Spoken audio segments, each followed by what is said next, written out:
I was 3 steps from dying in that dust when he rode up.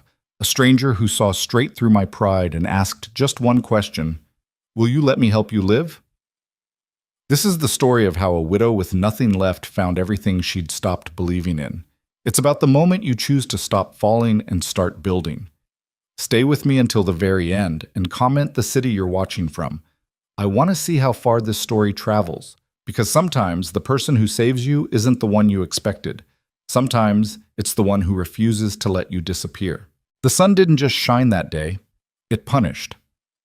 Clara Holt stood in the middle of a landscape that looked like God had forgotten it existed, her boots sinking into dust so fine it might as well have been ash. The prairie stretched in every direction, bleached pale and lifeless, the kind of emptiness that made you understand why some people just lay down and didn't get back up. Behind her, pressed against the splintered remains of a fence that had given up years before she had, 3 children sat in silence. They'd stopped crying 2 days ago. That was when Clara knew they'd crossed some invisible line, the one between hardship and something much darker. Her daughter, Eliza, was 7. She had her father's eyes, though Clara tried not to notice that anymore. The girl sat with her arms wrapped around her younger brothers, Samuel, 5, and baby Thomas, barely 3.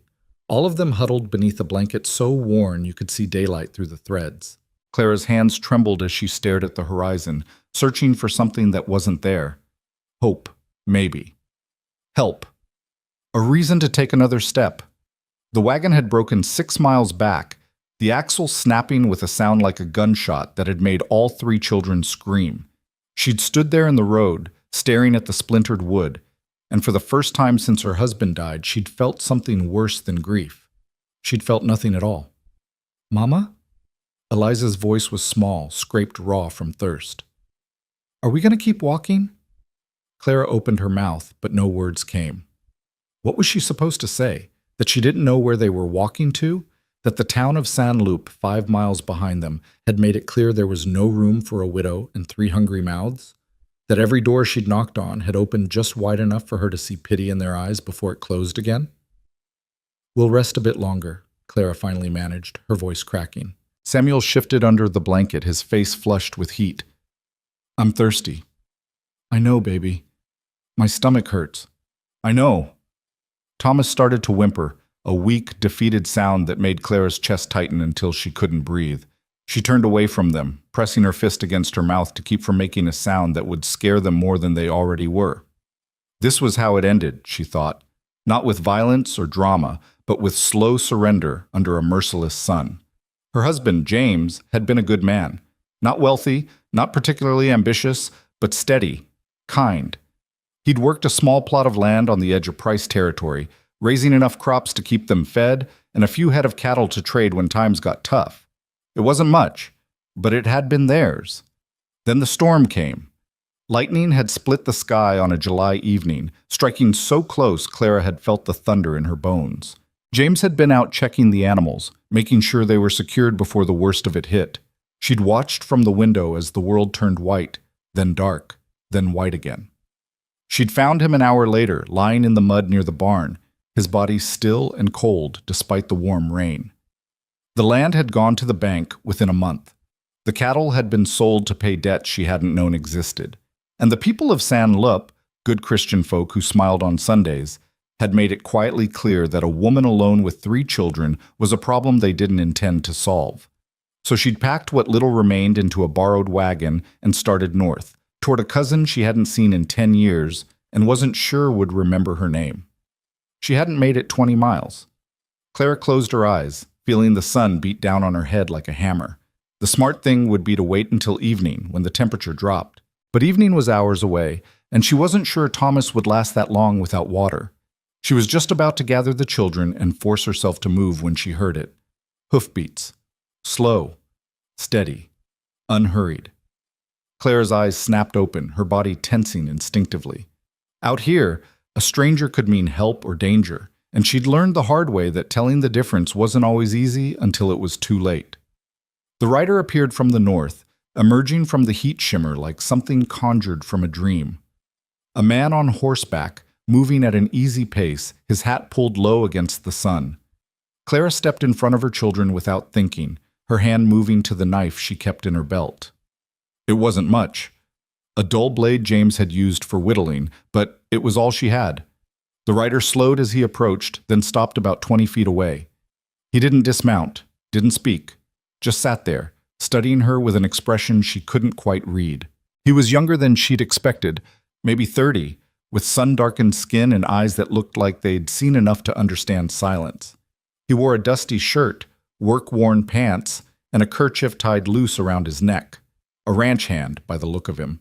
Someone used to long days and hard labor. "Ma'am," he said finally, his voice low and even. Clara didn't respond.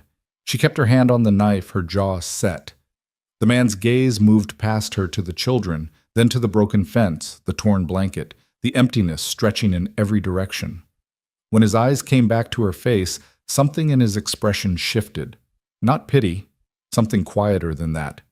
Recognition, maybe. "How long you been out here?" he asked. "Long enough," Clara said, her voice harder than she felt. The man nodded slowly, like he'd expected that answer. He shifted in the saddle and Clara's grip tightened on the knife. But he didn't reach for a weapon. Instead, he pulled a cloth bundle from his saddlebag and held it out toward her. "Cornbread," he said simply, "and there's a canteen on my other side. Water's still cool." Clara stared at the bundle, her throat tight. "I don't have money." "Didn't ask for any." "I don't need charity." The man's mouth twitched. Not quite a smile, but close. "No, ma'am, I imagine you don't. But those kids behind you need something, and pride won't fill their bellies." Clara felt something crack inside her chest.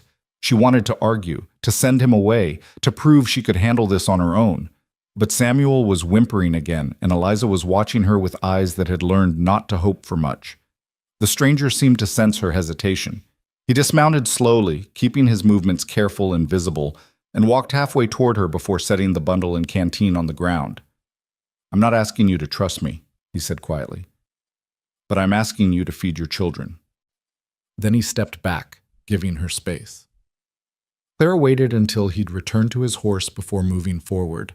She picked up the bundle with shaking hands, unwrapping it to reveal thick slices of cornbread, still soft. The canteen was heavy, sloshing with clean water. She carried it back to the fence where Eliza immediately reached for the canteen. Clara helped her tip it carefully, watching Samuel and Thomas take desperate gulps. "Slow," she murmured. "Slow, or you'll be sick."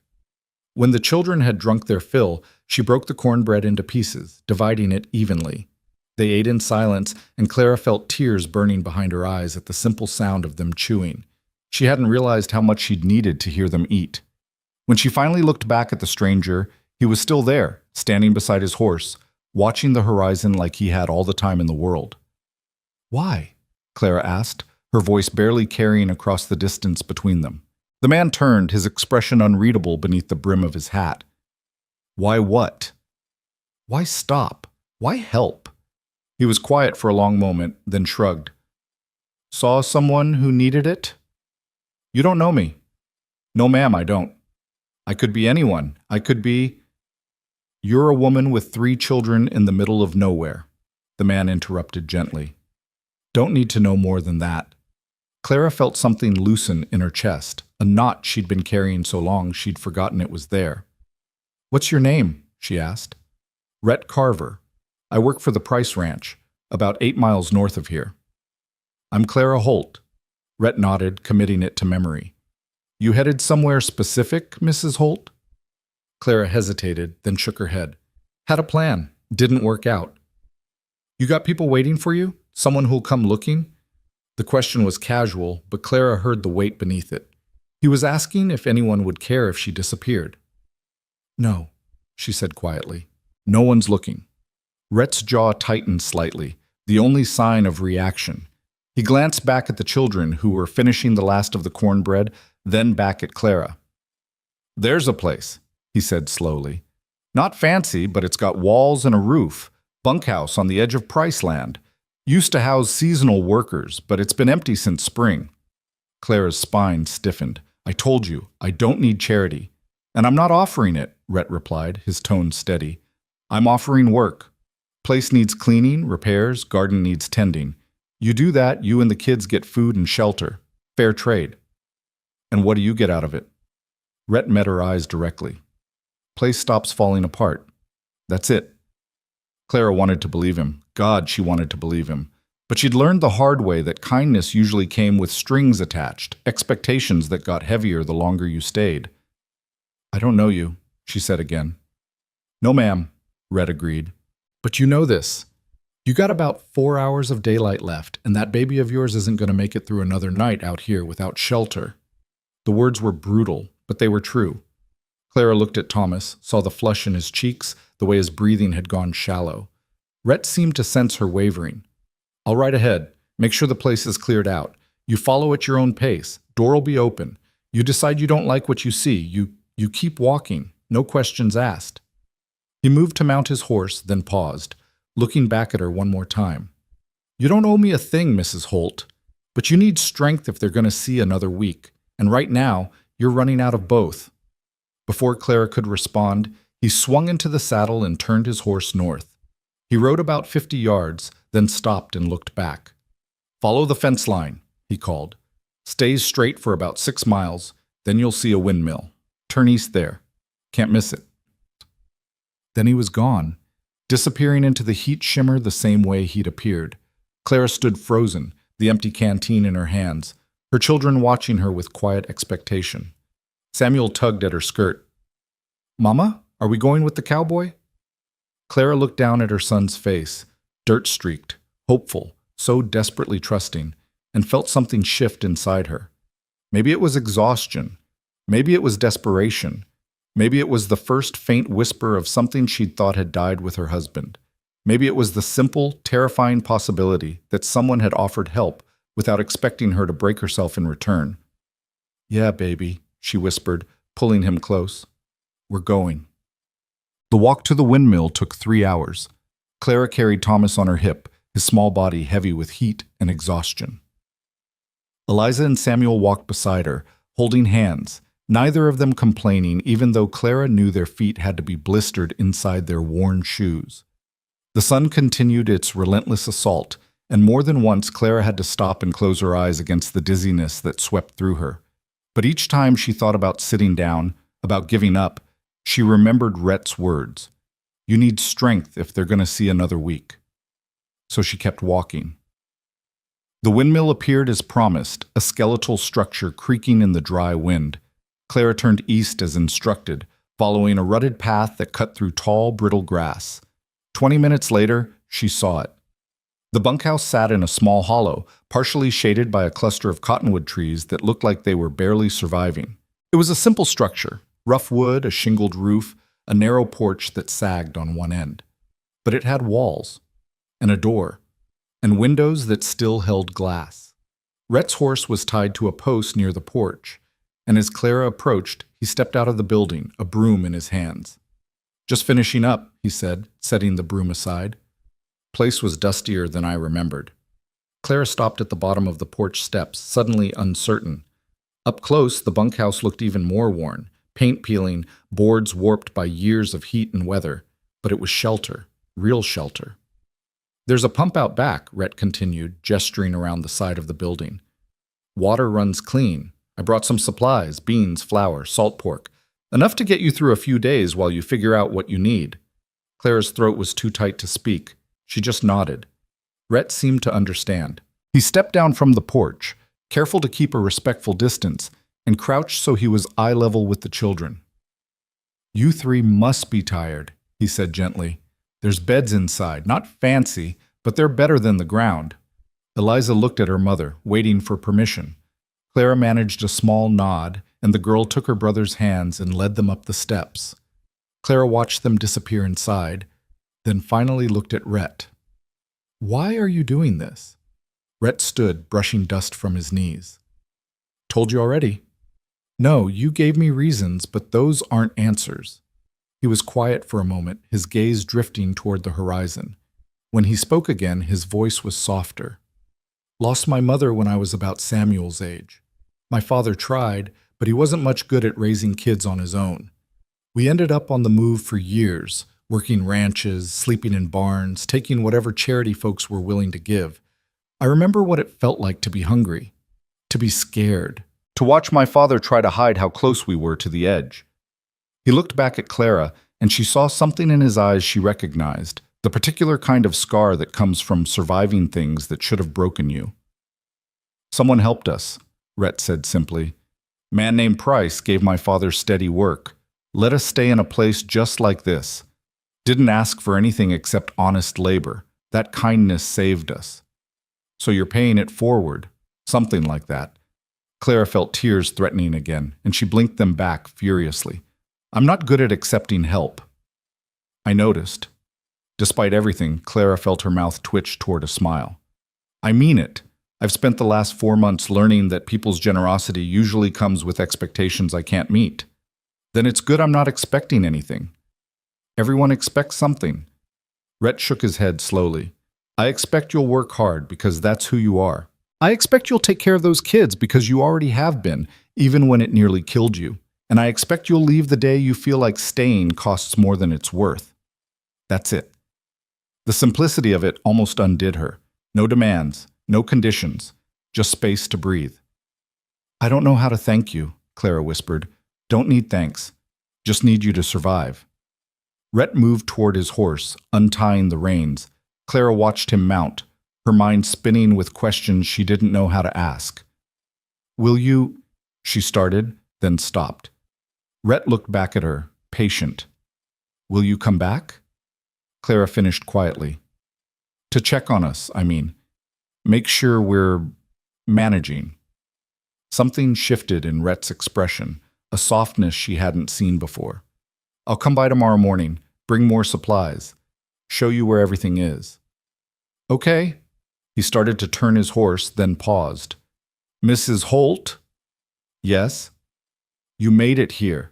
That's more than surviving. That's strength. Before Clara could respond, he rode away, disappearing down the rutted path toward the main ranch. Clara stood alone in the fading light, staring at the bunkhouse that would be their home.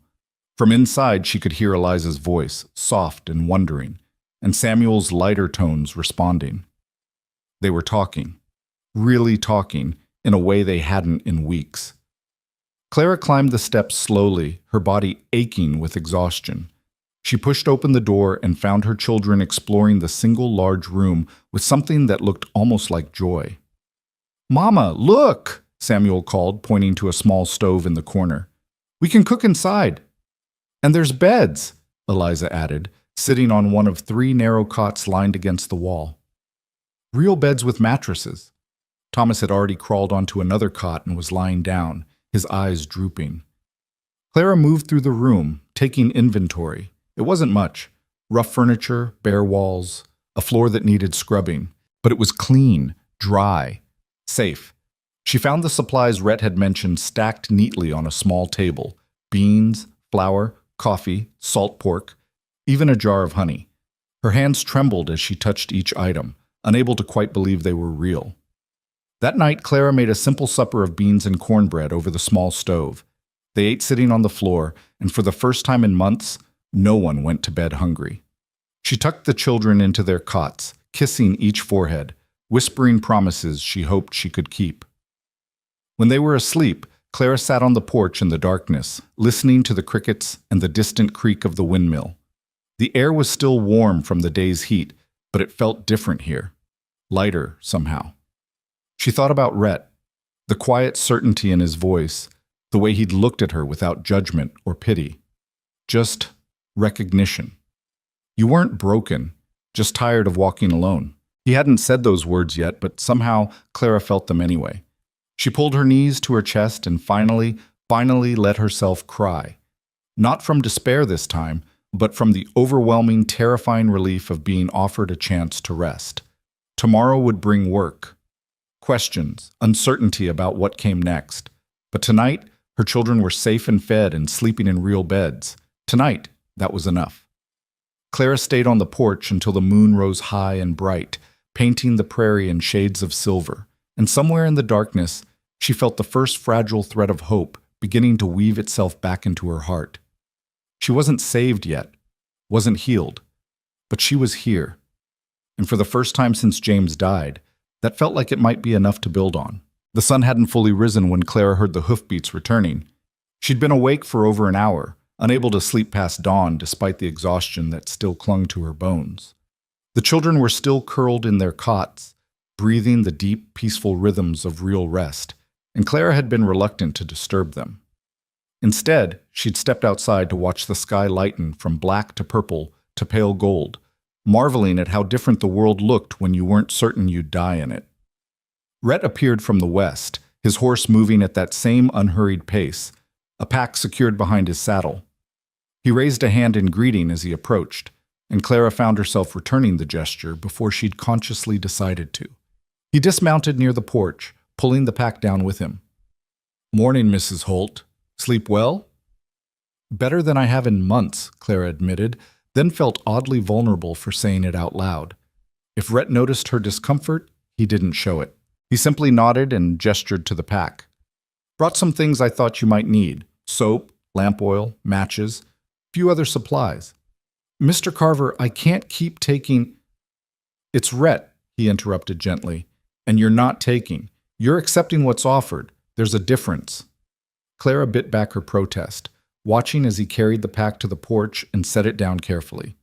He moved with the efficiency of someone used to working alone, no wasted motion, no expectation of thanks. "I was thinking," Rhett said, straightening up, "if you're willing, I could show you around the property today. Where the good water is, what needs fixing, where the garden plot used to be. Help you get your bearings." Clara glanced back at the door, thinking of her sleeping children. "I should wait for them to wake up." "That's fine. I've got time."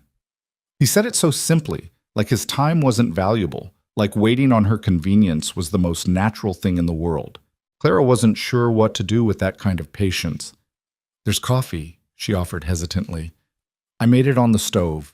It's not— I don't know if it's any good, but I'd appreciate that, ma'am."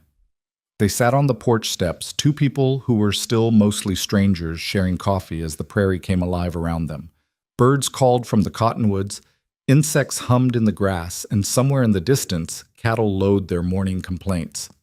"How long have you worked for Mr. Price?" Clara asked, more to fill the silence than from genuine curiosity. "Coming up on 12 years now. Started when I was 18, fresh off my father's death. Mr. Price gave me a job when I had nothing to recommend me but desperation and a willingness to work." "Your father, the one who raised you after your mother passed?" Rhett nodded, staring into his coffee. "Pneumonia took him one winter, same thing that killed my mother, as it turned out. Felt like some kind of cruel joke from God." "I'm sorry. It was a long time ago." He paused, then added quietly, "But I remember what it felt like to be alone, to wonder if anyone would notice if I just stopped trying." Clara's hands tightened around her cup. "And did you?" "Stopped trying. Thought about it, got real close a few times." Rhett looked at her directly, his eyes serious. "But then I'd think about my mother, about how hard she fought to give me and my father even one more day together. Seemed disrespectful to waste what she'd bled for." The words settled between them, heavy with understanding. Clara had thought similar things in the months since James died. How he'd given everything to provide for them, how abandoning his children would be the ultimate betrayal of his sacrifice. But knowing something in your head and feeling it in your bones were two different things entirely. "I was ready to give up," Clara heard herself say. "Yesterday, before you came, I was ready to just stop." Rhett didn't look shocked or disapproving. He just nodded slowly. "But you didn't." "Only because you showed up." "No, ma'am. I showed up, but you made the choice to keep going. Those are different things." Before Clara could respond, the door creaked open behind them. Eliza appeared, rubbing sleep from her eyes, her hair a wild tangle around her face. "Mama? Is that the cowboy?" Clara felt her cheeks warm, though she couldn't say why. "This is Mr. Carver, sweetheart. He's the one who helped us yesterday." Rhett stood, removing his hat. "Morning, miss. You must be Eliza." The girl's eyes widened. "How'd you know my name?" "Your mama mentioned it." Rhett crouched down to her level, his movement slow and non-threatening. "I was just telling her I'd like to show you all around today, if that's all right. There's a good spot for catching grasshoppers down by the creek, if you're interested." Eliza's face lit up with an enthusiasm Clara hadn't seen in months. Samuel loves grasshoppers. Can I wake him up? Let him sleep a bit longer, Clara said. We'll have breakfast first. But Samuel and Thomas were already stirring, drawn by the sound of voices and the promise of something interesting happening. Within minutes, all three children were on the porch, eyeing Rhett with a mixture of curiosity and caution. Clara cooked a simple breakfast of fried salt pork and cornmeal mush, stretching the supplies as far as they'd go. The children ate with better appetite than they'd had in weeks, and Clara felt something in her chest ease at the sight of them actually finishing their portions. Rhett ate with them, answering Samuel's endless questions about horses and cattle and whether he'd ever shot a bear. He was patient with the boy's enthusiasm, never talking down to him, treating each question like it deserved a real answer. Bears are scarce around here, Rhett explained, wiping his plate clean with a piece of cornbread. Mostly you see coyotes, maybe a mountain lion if you're unlucky. Best thing is to make noise when you're walking around. They'll usually clear out before you even know they were there. What if they don't? Samuel pressed, his eyes wide. Then you make yourself big, make lots of noise, and back away slow. Never run. Running makes you look like prey. Eliza shivered dramatically. I don't want to see a mountain lion. You probably won't, Rhett assured her. They're smart enough to avoid people, but it's good to know what to do, just in case. After breakfast, Rhett kept his promise, leading them on a tour of the property. The bunkhouse sat on about 3 acres of price land, far enough from the main ranch to offer privacy, but close enough that help was available if needed. He showed them the pump behind the house, demonstrating how to prime it properly. The water that gushed out was cold and clear, tasting of minerals and earth. Samuel insisted on trying it himself, pumping the handle with both hands until water splashed over his boots. There's a creek about a 1/4 mile that way, Rhett said, pointing east. Runs year-round, even in dry seasons. Good for washing clothes, cooling off when the heat gets bad. But don't drink from it. Use the pump for drinking water. Clara nodded, committing everything to memory. She'd need to teach the children these rules, make sure they understood which water was safe and which wasn't. The garden plot was farther from the house, a rectangular patch of earth bordered by rocks and old fence posts. It was overgrown now, choked with weeds and brittle grass, but Clara could see the potential in it. This produced good vegetables a few years back, Rhett said, kicking at the dry soil. Tomatoes, squash, beans. Soil's decent if you work it right, keep it watered. Be a lot of labor to get it going again, though. Clara knelt, running her fingers through the earth. It was hard-packed from neglect, but not beyond saving. I can do it. Used to help my mother with her garden when I was a girl. You'll need tools, hoe, rake, maybe a spade. I can bring some by. I can't keep taking your things, Mr. Carver. Rhett, he corrected again. And they're not my things. They belong to the ranch. You're working ranch land now, which means ranch tools are yours to use. The logic was sound, but Clara still felt the weight of obligation settling on her shoulders. Nothing was truly free. She'd learned that the hard way. But when she looked at Rhett's face, she saw no hint of ulterior motive, no suggestion that his help came with strings attached. Maybe, she thought, some people really were just kind.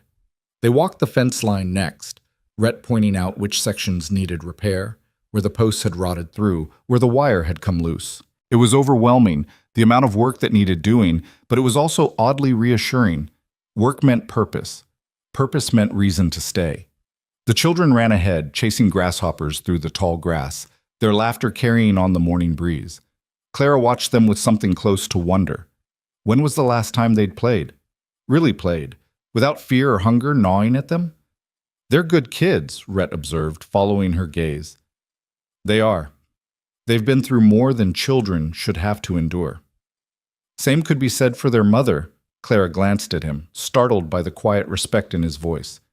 I'm just doing what needs to be done. That's what strength is, Mrs. Holt. Doing what needs to be done even when everything in you wants to quit. They walked in comfortable silence for a while, the sun climbing higher, the day's heat beginning to build.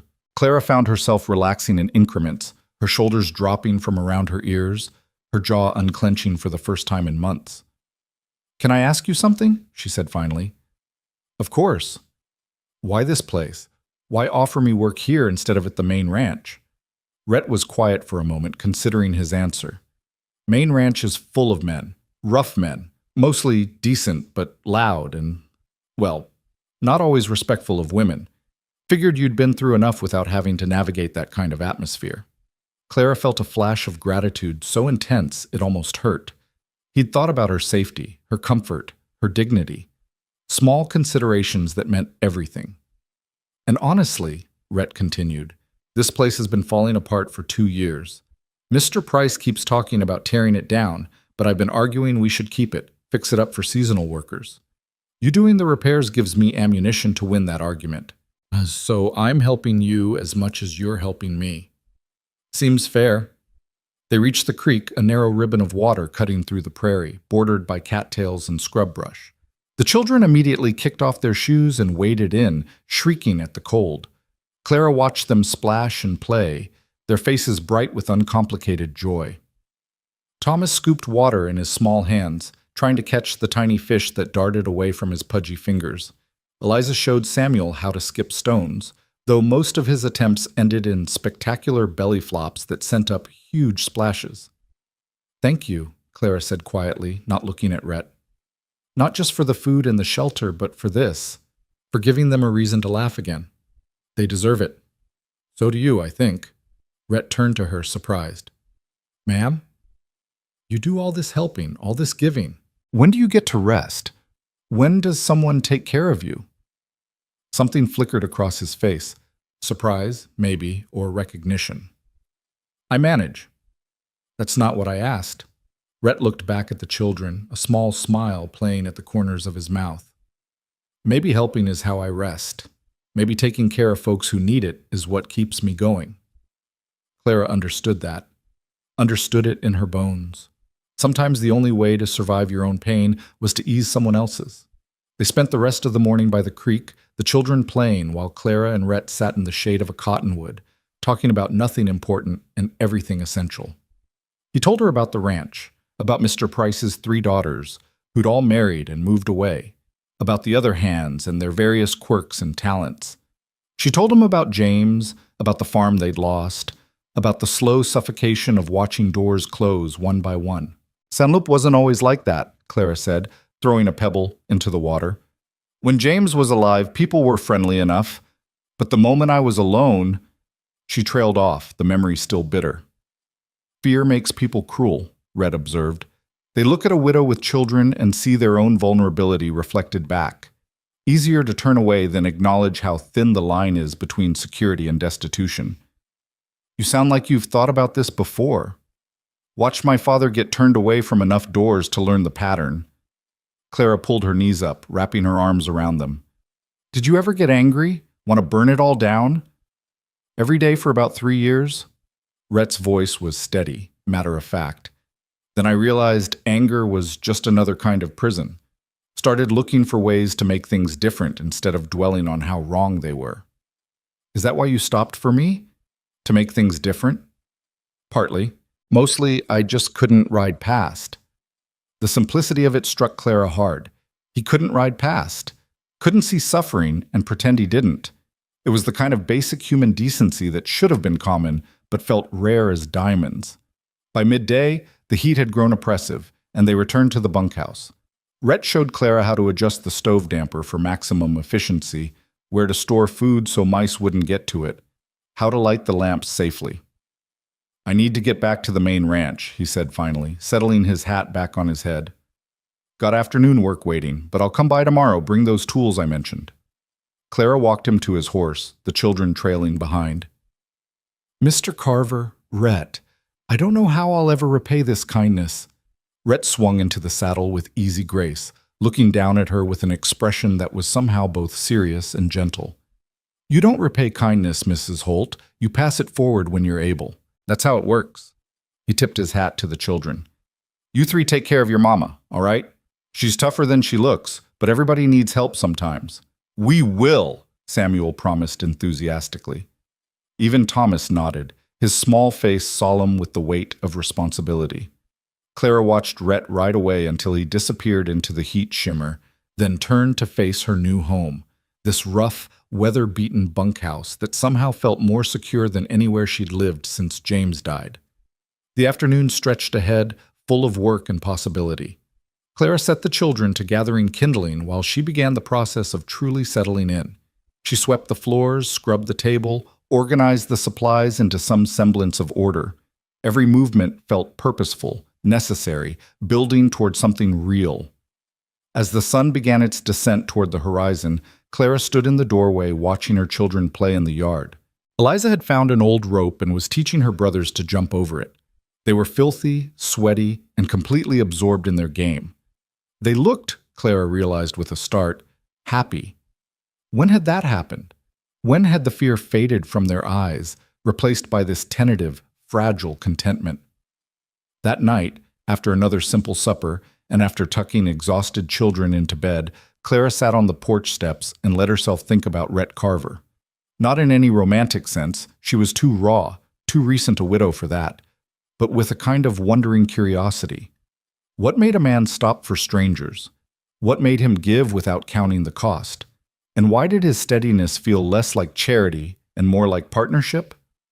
She didn't have answers to those questions, but as she sat in the darkness, listening to the night sounds of the prairie, Clara felt something shift inside her. The crushing weight of despair that had been her constant companion for months seemed lighter somehow. Not gone, but bearable. She'd survived another day. Her children were safe. And tomorrow, she'd begin the work of building something more than mere survival. It wasn't hope, not yet. Hope felt too fragile, too dangerous to hold. But it was possibility, and that was enough. True to his word, Rhett returned the next morning with a collection of tools: a hoe, a rake, a spade, a hammer, and a box of assorted nails. He also brought a wooden crate filled with vegetable seeds: tomatoes, beans, squash, even some herbs Clara didn't recognize.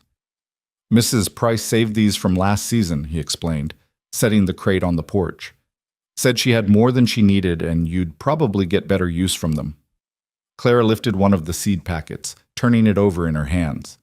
I've never met Mrs. Price. No, but I told her about you. She wanted to help. Does everyone at the Price Ranch go around rescuing strangers? Rhett smiled, a rare, full expression that transformed his face. Just the ones who learned what it's like to need rescuing. Over the following days, a rhythm began to establish itself. Rhett came by every morning, sometimes with supplies, sometimes just to check in. He'd spend an hour or two helping with the heavier work, reinforcing the porch, patching holes in the roof, clearing brush from around the foundation. Then he'd head to the main ranch for his regular duties, leaving Clara to manage the endless smaller tasks that turned a shelter into a home. Clara attacked the garden with a determination that bordered on ferocity. She worked the soil until her hands bled, pulling weeds, turning earth, creating neat rows for planting. The physical labor was exhausting, but it was also cathartic, something she could control, something she could shape with her own hands. The children helped where they could. Eliza proved surprisingly adept at identifying weeds versus intentional plants. Samuel's enthusiasm exceeded his usefulness, but Clara appreciated his effort. Even Thomas contributed, carrying small stones to mark the garden borders, his chubby hands working with intense concentration. On the fourth day, Rhett brought his lunch with him and ate with them on the porch. Clara had made a simple stew from dried beans and salt pork, stretching it with wild onions she'd found growing near the creek. It wasn't much, but it was hot and filling, and everyone ate with good appetite. Garden's coming along, Rhett observed, gesturing toward the plot where neat rows were beginning to emerge from the chaos. It'll be better once things actually start growing, Clara said. Right now it's just potential. Potential's important. Can't harvest what you don't plant. Samuel, emboldened by days of Rhett's patient attention, climbed onto the step beside the cowboy. Will you teach me to ride a horse? Samuel, Clara interjected, don't bother Mr. Carver with... I don't mind, Rhett said easily, but you'll need to ask your mama first. It's her decision. Samuel turned pleading eyes to Clara. Please, Mama, I'll be real careful. Clara hesitated. The thought of her son on horseback terrified her. One more thing that could go wrong, one more way she could lose someone she loved. But she also saw the hope in his face, the way he looked at Rhett with something approaching worship. "Maybe when you're a bit older," she said finally, trying to soften the refusal. Samuel's face fell, but he didn't argue. Rhett caught Clara's eye and gave a small nod of understanding. "They'd talk about it later," the gesture said. "No pressure, no judgment." After lunch, Rhett spent time with the children while Clara washed dishes. She watched through the window as he showed them how to braid a rope, his large hands moving slowly so they could follow along. His patience was remarkable. He never got frustrated when Samuel dropped the strands for the 5th time, never made Eliza feel foolish for asking to be shown again. "He's good with them," Clara said that evening after Rhett had gone and the children were in bed. She was talking to herself, but saying it out loud made it feel more real. The next few weeks fell into a pattern that felt almost like normalcy. Clara worked the garden until it transformed from rough earth to organized rows of emerging green. She repaired tiers and clothing, scrubbed floors, learned to make a dozen different meals from their limited supplies. The children grew stronger, their faces filling out, their laughter becoming more frequent and less startled. And Rhett kept coming back.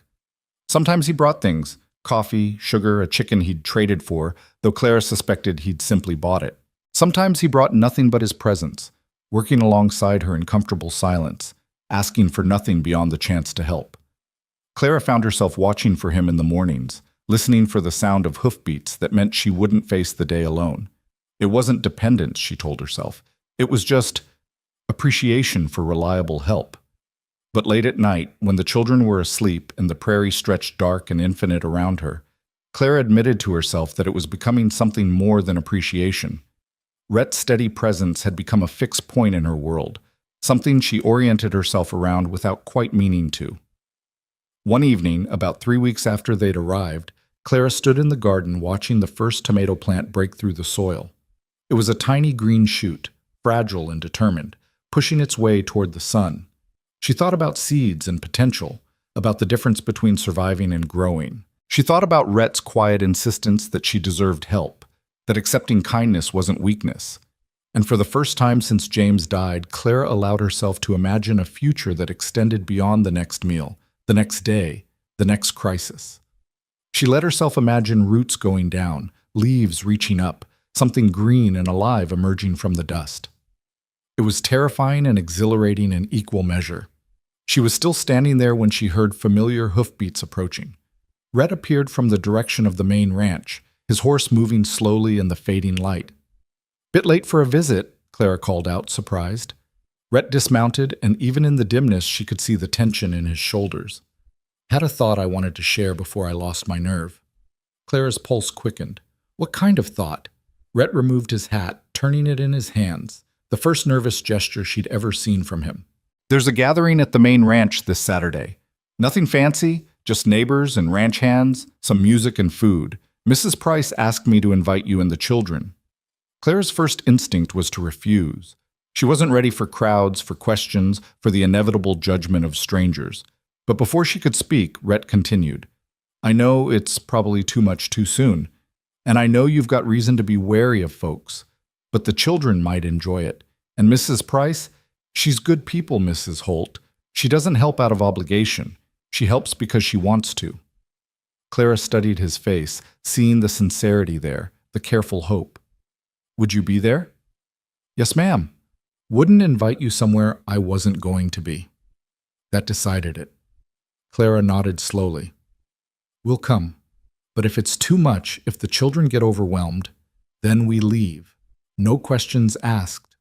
Clara smiled, something warm unfurling in her chest. "All right then. We'll come to your gathering." Rhett's relief was palpable. "Good, that's real good." He lingered a moment longer, like there was something else he wanted to say. But the moment passed, and he mounted his horse with a quiet "good night" that Clara returned, watching him disappear into the darkness. She stood in the garden until full night had fallen, until the stars emerged in their thousands, until the air cooled enough to raise goosebumps on her arms. And somewhere in that darkness, Clara felt the last of her resistance beginning to crumble. She wasn't saved, wasn't healed, but she was here, standing in soil she'd worked with her own hands, anticipating a future that extended beyond simple survival. It was enough. For now, it was more than enough. Saturday arrived with a clarity of sky that felt almost mocking in its perfection. Clara stood in front of the small mirror she'd hung near the window, studying her reflection with the critical eye of a woman who hadn't cared about her appearance in months. Her dress was clean but worn, patched at the elbows and faded from too many washings. Her hair, dark and thick, hung in a simple braid down her back because she'd long since lost the pins that might have arranged it into something more presentable. She looked, she thought, exactly like what she was. A woman who'd been surviving rather than living. "Mama, you look pretty," Eliza said from behind her, and Clara turned to find all three children dressed in their best clothes, which weren't much better than her own. Samuel's pants were too short, showing an inch of ankle.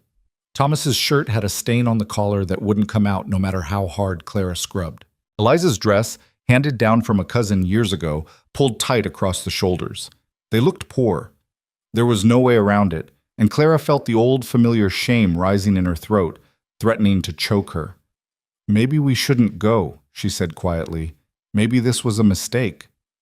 "But Mr. Rhett invited us," Samuel protested. "He said there'd be music and food and other kids to play with." Clara looked at her son's eager face, at the disappointment already forming in his eyes, and felt something harden in her resolve. She'd spent too many years letting shame dictate her choices. Maybe it was time to stop hiding. "You're right," she said, squaring her shoulders. "Mr. Rhett invited us, and we said we'd come. So, we'll go." They walked the mile to the main ranch compound, following the rutted road that wound through prairie grass turned golden by the summer sun. Clara carried Thomas when his small legs grew tired, while Eliza and Samuel ran ahead, chasing butterflies and arguing about whether the clouds looked more like horses or dragons. The Price Ranch emerged gradually from the landscape, first the windmill, then the barn, then the main house itself, a sprawling structure of wood and stone that spoke of prosperity earned through decades of hard work.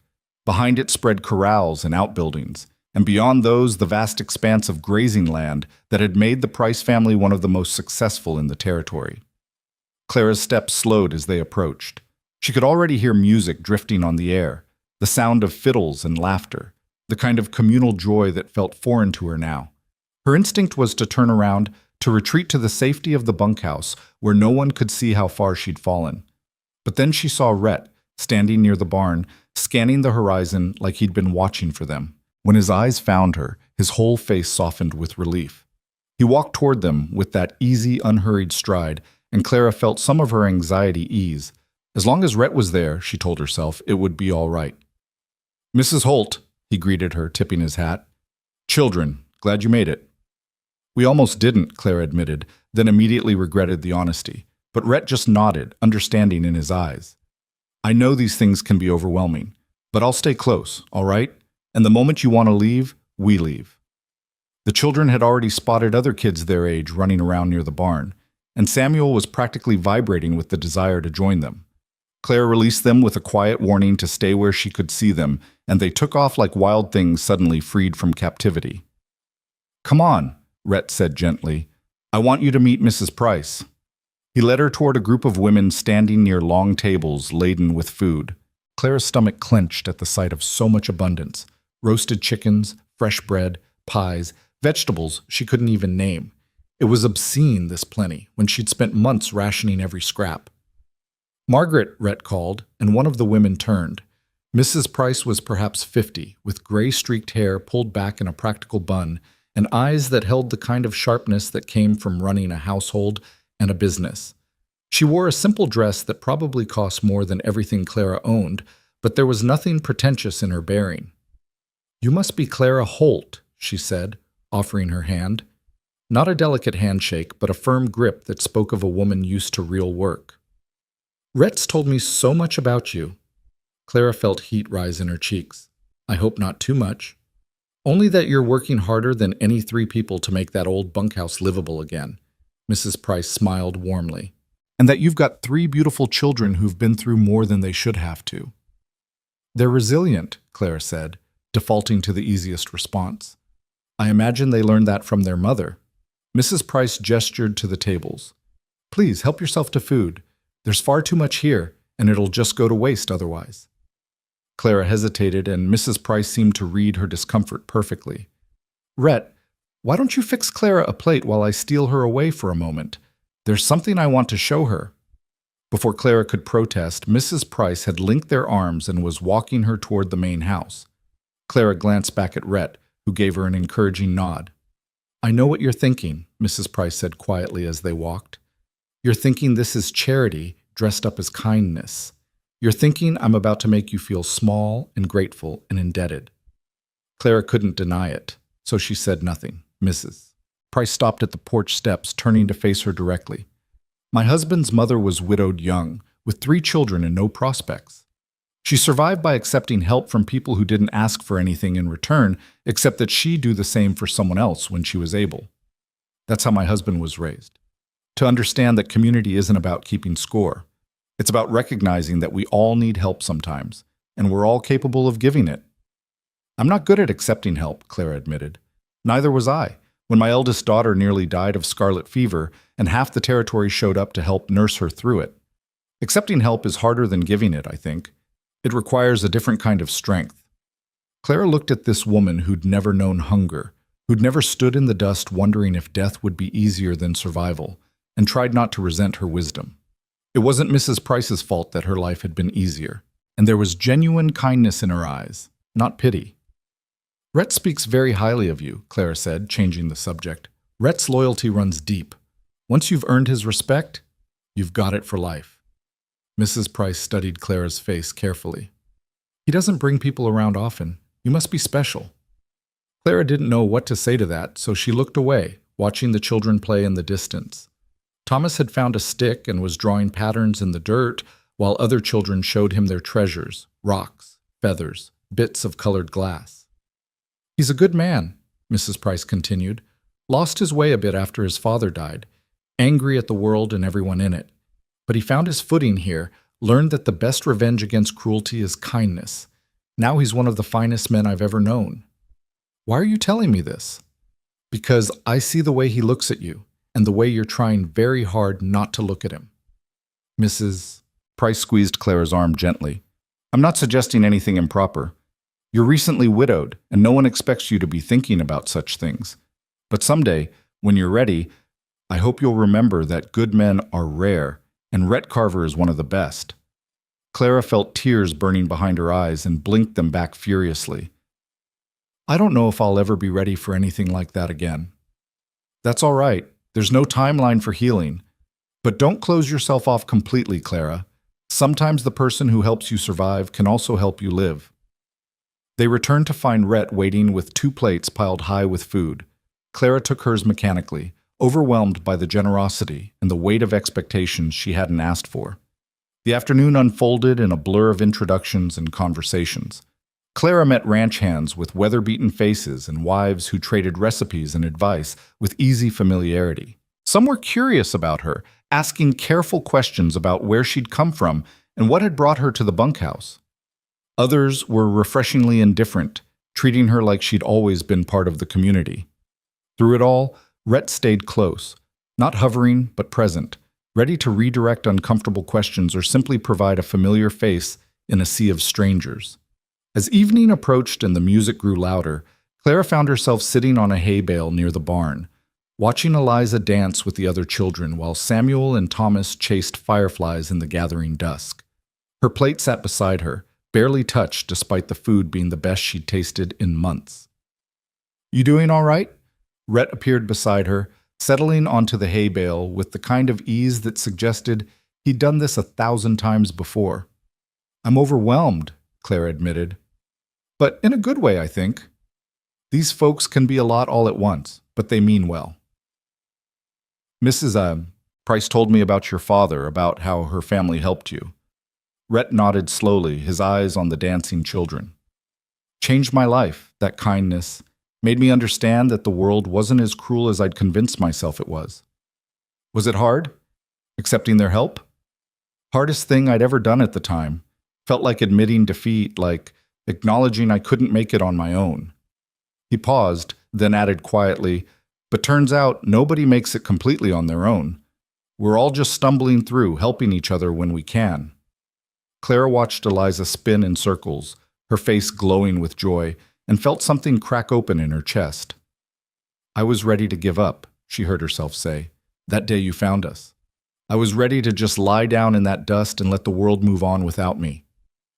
Rhett was silent for a long moment, and when he finally spoke, his voice was rough with emotion.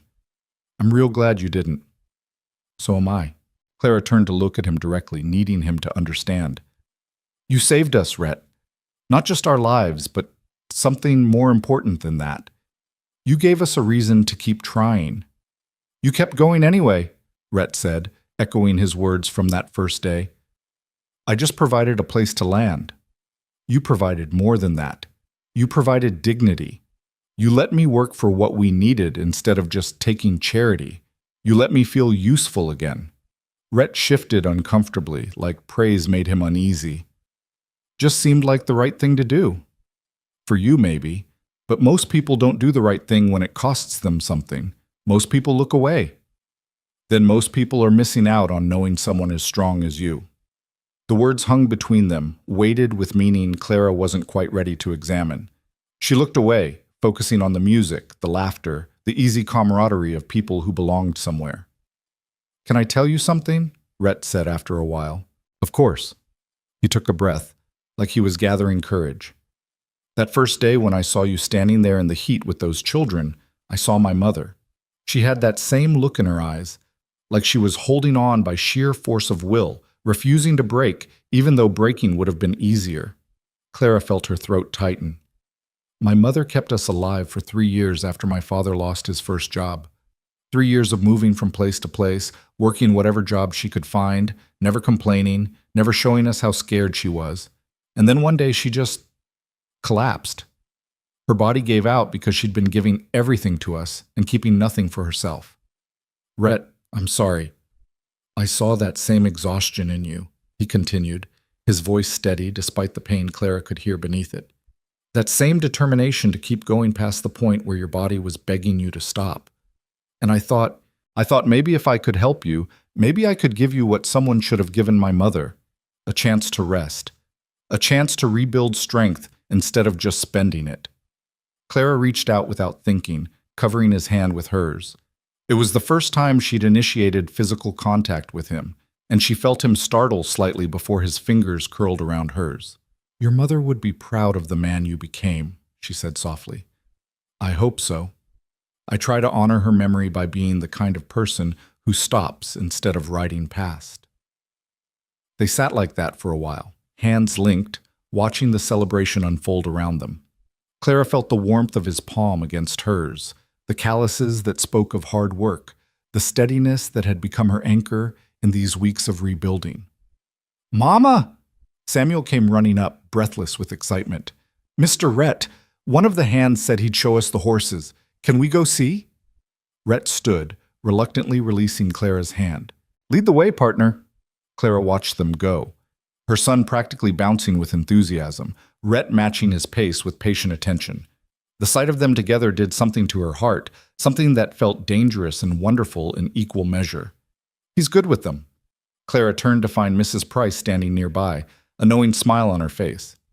He is, Clara agreed carefully, and you're good for him. I haven't seen him this settled in years. Mrs. Price sat down beside her, sighing contentedly. He's been adrift since his father died, throwing himself into work and helping others but never really finding peace. But these last few weeks since you arrived, there's been a change in him, a lightness. I think you're reading too much into simple kindness. Maybe. Or maybe I've known that boy for 12 years and I recognize what hope looks like on his face. Clara didn't know how to respond to that, so she let the words settle between them, neither confirming nor denying what Mrs. Price was suggesting. As full darkness fell, lanterns were lit around the yard, casting warm pools of light that pushed back the night. Someone started playing a slow waltz on the fiddle, and couples began to dance, ranch hands with their wives, neighbors who'd known each other for decades, even Mrs. Price with her husband, a tall man with kind eyes who'd greeted Clara with genuine warmth earlier in the evening. Rhett returned with the children, all of them talking excitedly about the horses they'd seen, the foal that had been born just last week, the black stallion that only Mr. Price could ride. Thomas climbed into Clara's lap, exhausted from the day's excitement, and nestled his head against her chest. She held him close, breathing in the scent of dust and sweat and pure childhood joy. "Dance with me." Clara looked up, startled, to find Rhett standing in front of her, his hand extended. I haven't danced since—" She couldn't finish the sentence. "I know," Rhett said gently, "but I'm asking anyway. Just one dance, and if it's too much, we'll stop." Clara glanced at Mrs. Price, who'd somehow materialized to take Thomas from her arms. "Go on," the older woman said. "I'll watch the children." Every instinct told Clara to refuse. Dancing felt too intimate, too much like moving forward when she still felt mired in the past. But Rhett's hand was still extended, patient and steady, and she found herself placing her hand in his almost against her will. He led her to the edge of the dancing area, where the lantern light was softer, less exposed. When he placed his hand on her waist, Clara felt every nerve in her body come alive with awareness. "Just follow my lead," Rhett murmured. "I'll keep it simple." They began to move, and Clara was surprised to find that her body remembered how to do this, even after years of dancing only in the privacy of her own kitchen with James. Rhett was a capable dancer, nothing fancy but solid and reliable, guiding her through the steps with quiet confidence. "You're trembling," he observed softly. "I'm terrified," Clara admitted. "Of dancing? Of everything this represents, of feeling something other than grief, of letting someone close again." Rhett's hand tightened slightly on her waist, not constraining, just grounding. "You don't have to feel anything you're not ready for, Clara. This is just a dance. Nothing more unless you want it to be." But it wasn't just a dance, and they both knew it. It was Clara allowing herself to be held, to be led, to trust someone else's strength for a few precious minutes. It was her acknowledging that maybe, possibly, she didn't want to walk alone for the rest of her life. "When I first saw you," Rhett said quietly, his breath warm against her ear, "I didn't see someone broken. I saw someone tired of walking alone. There's a difference." Clara felt tears slip down her cheeks, and she didn't bother wiping them away. "I was so tired, Rhett. I'm still tired." "I know, but you're still walking, still fighting. That's strength, Clara, not weakness." The music swelled around them, and for a moment Clara let herself simply exist in this space, held by someone who asked nothing of her except that she keep breathing, keep trying, keep believing that tomorrow might be easier than today. When the song ended, they stood still for a heartbeat longer than necessary. Then Rhett stepped back, releasing her with visible reluctance. "Thank you," Clara whispered. "Anytime you need someone to walk beside you, I'm here," he replied. "Not ahead, not behind, beside you." They returned to where Mrs. Price sat with the children, all three of whom were fighting sleep and losing. Clara gathered them up, making apologies about the long walk home in the dark. "Nonsense," Mr. Price said, speaking for the first time since their introduction. "Rhett can drive you in the wagon. No sense making those children walk after the day they've had." Clara started to protest, but Rhett was already moving toward the barn. 10 minutes later, he'd hitched up a wagon and helped load the sleepy children into the back, where they immediately curled up against each other like puppies. The ride back to the bunkhouse was quiet, filled with the sounds of the wagon wheels creaking and the night insects singing their endless songs. Clara sat beside Rhett on the bench, close enough to feel the warmth radiating from his body, but not quite touching. "Thank you for today," she said finally, "for inviting us, for staying close, for making it bearable." "It was my pleasure." "Was it?" Clara turned to look at him in the moonlight. "I saw you giving up your own evening to babysit a nervous widow and her children. That can't have been what you wanted to do." Rhett met her eyes directly. "Clara, there's nowhere I'd rather have been." The sincerity in his voice undid something in her chest.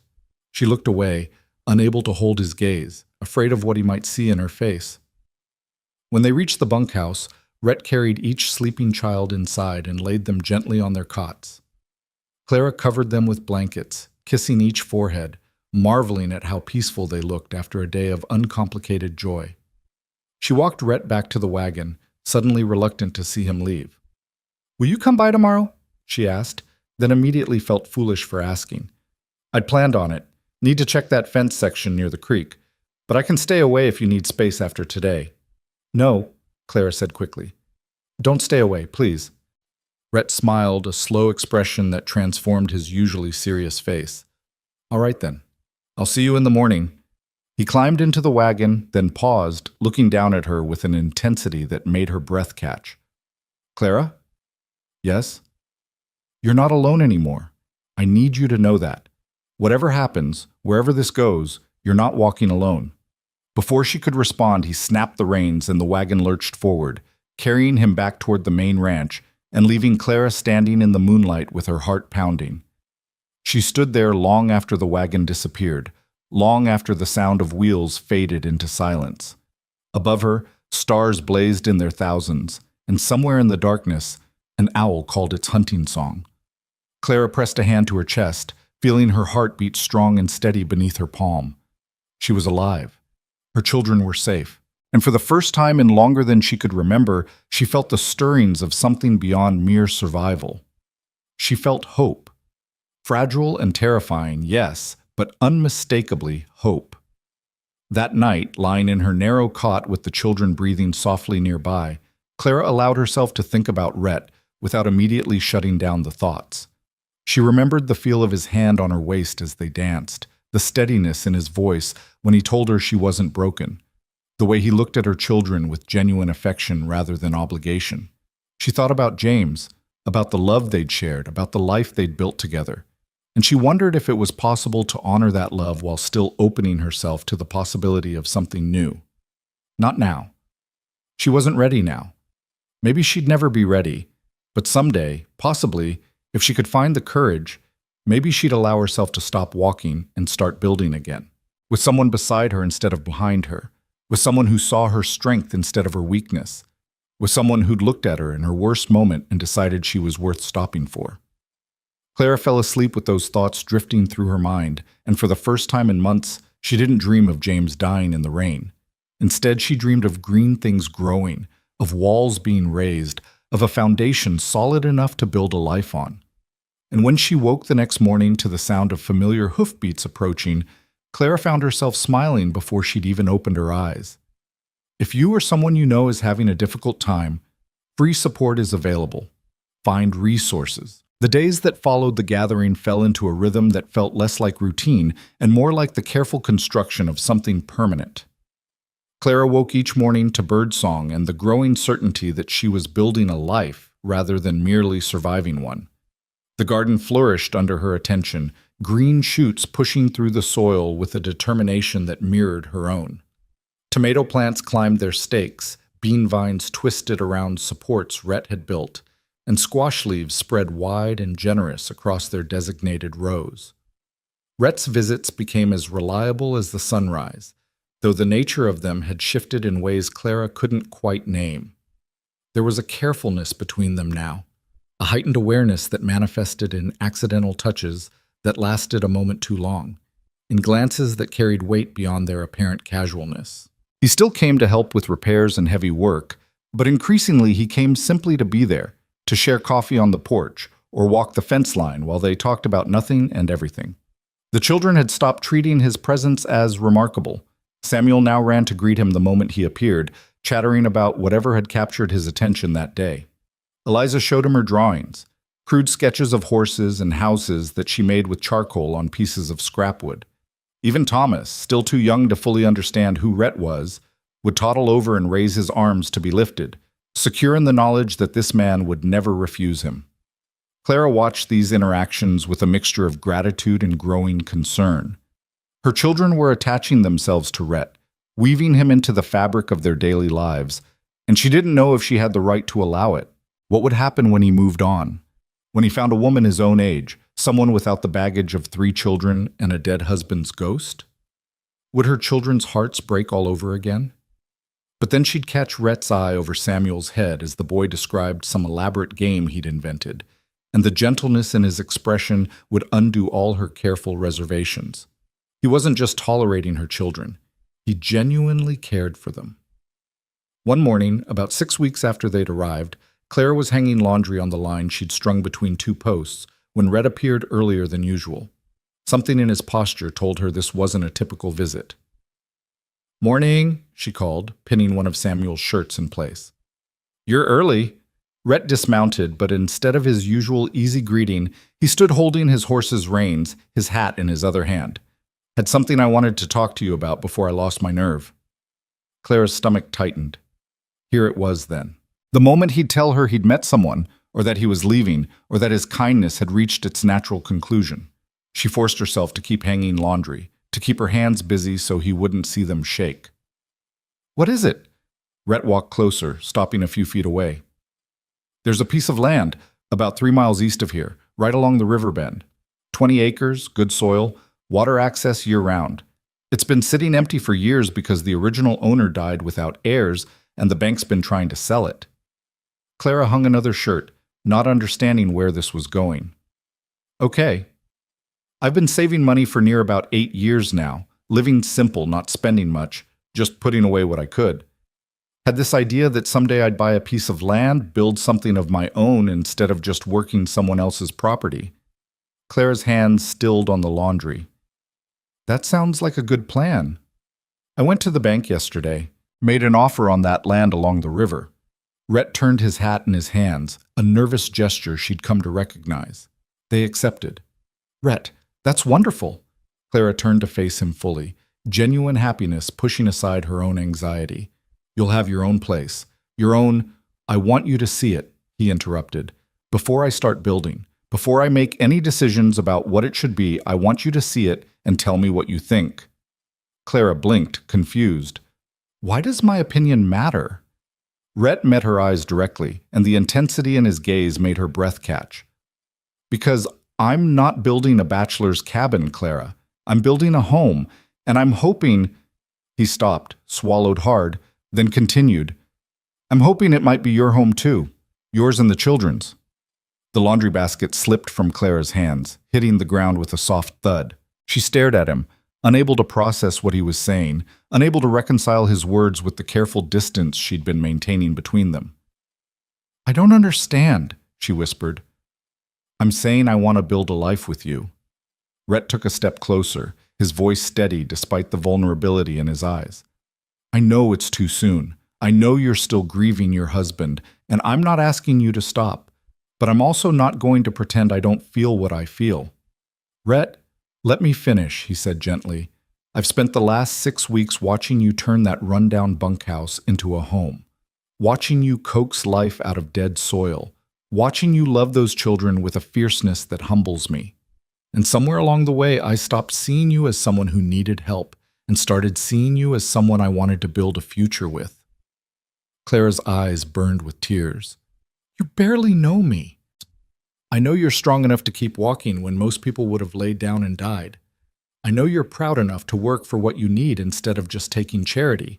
I know you love your children more than your own life, and that you're terrified of letting anyone close because you can't survive losing someone again. The accuracy of his observation hit Clara like a physical blow. Then you understand why I can't— I'm not asking you to love me, Rhett said quietly. Not yet, maybe not ever. I'm asking if you'd be willing to build something together, a partnership, a home for you and the children, a place where you don't have to carry everything alone. Clara wrapped her arms around herself, trying to hold together against the wave of emotion threatening to sweep her away. What if I can't be what you need? What if I'm too broken, too damaged by everything that's happened? Then we'll be broken together. Rhett finally closed the distance between them, standing close enough that she could see the gold flecks in his brown eyes. Clara, I'm not some knight riding in to save you. I'm just a man who's tired of being alone, who sees a woman strong enough to match him step for step. I'm offering partnership, not rescue. The children love me already, I think. And I love them, not because they're part of some package deal, but because they're funny and brave and resilient, just like their mother. Clara looked past him toward the bunkhouse, where she could hear Samuel and Eliza arguing about whose turn it was to feed the chickens. Thomas's lighter voice joined in, though he probably didn't even understand what they were fighting about. These were her babies, her responsibility, her reason for breathing. What if you change your mind? She asked, her voice breaking. What if you wake up one day and realize you've tied yourself to a widow with 3 children and a mountain of grief? What if I don't? Rhett countered.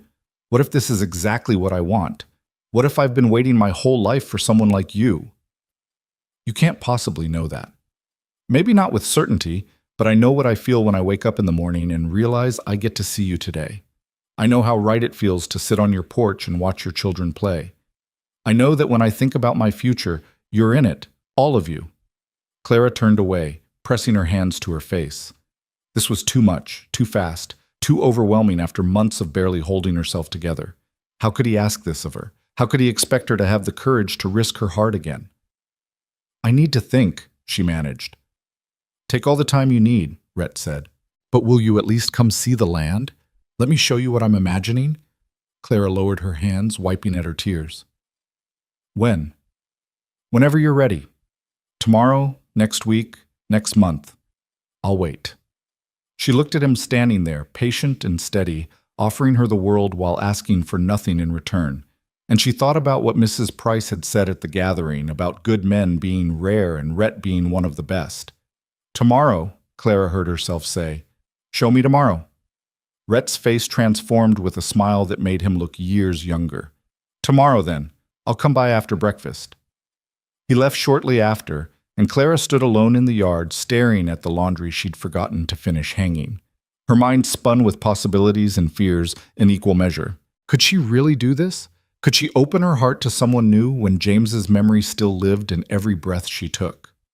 That evening, after the children were in bed, Clara sat on the porch and forced herself to think about her husband. Really think about him. Not just the idealized version she'd been clinging to, but the real man she'd loved and lost. James had been kind, but not particularly ambitious. Content with their small plot of land, their simple life, their quiet existence on the edges of other people's prosperity. He'd loved her in his way, steady and reliable, but there'd never been passion there, never the sense that she was his entire world rather than just a comfortable part of it. She'd been happy with him, content, safe. But had she ever felt truly seen? Had James ever looked at her the way Rhett did, like she was something rare and precious? Had he ever offered her partnership instead of protection? The comparison felt disloyal, but Clara forced herself to sit with it. James deserved her honesty, even in memory. And the truth was that what Rhett was offering felt different from what she'd had before. Not better or worse, just different, more equal, more real. Mama? Clara turned to find Eliza standing in the doorway, her nightgown glowing pale in the moonlight. Sweetheart, you should be asleep. I heard Mr. Rhett talking today, when you were outside. Eliza came and sat beside her mother, her small hand finding Clara's. He wants us to live with him, doesn't he? Clara's first instinct was to deflect, but she'd never lied to her children and she wasn't about to start. He wants to build a house, and yes, he asked if we might want to live there. Would we have to leave here? Eventually, maybe, but not right away, and only if it's what we all want. Eliza was quiet for a moment, then said softly, I like Mr. Rhett. He's nice to us. He is nice to us. Samuel says Mr. Rhett could be our new papa. Eliza looked up at her mother, her expression serious beyond her 7 years. But we already had a papa. Clara pulled her daughter close, breathing in the scent of her hair. We did. Your papa loved you very much, and nothing will ever change that. But he's gone. Yes, baby, he's gone. And Mr. Rhett is here. The simple logic of childhood cut through all of Clara's complex rationalizations. James was gone. Rhett was here. Both things were true, and maybe they didn't have to contradict each other. Would you be sad if we lived with Mr. Rhett? Clara asked carefully. Eliza considered this seriously. I'd be sad if we forgot Papa, but I don't think Mr. Rhett would make us forget. I think he'd let us remember and still be happy. Out of the mouths of babes, Clara thought. Her 7-year-old daughter had articulated what she'd been struggling to understand, that honoring the past and embracing the future weren't mutually exclusive.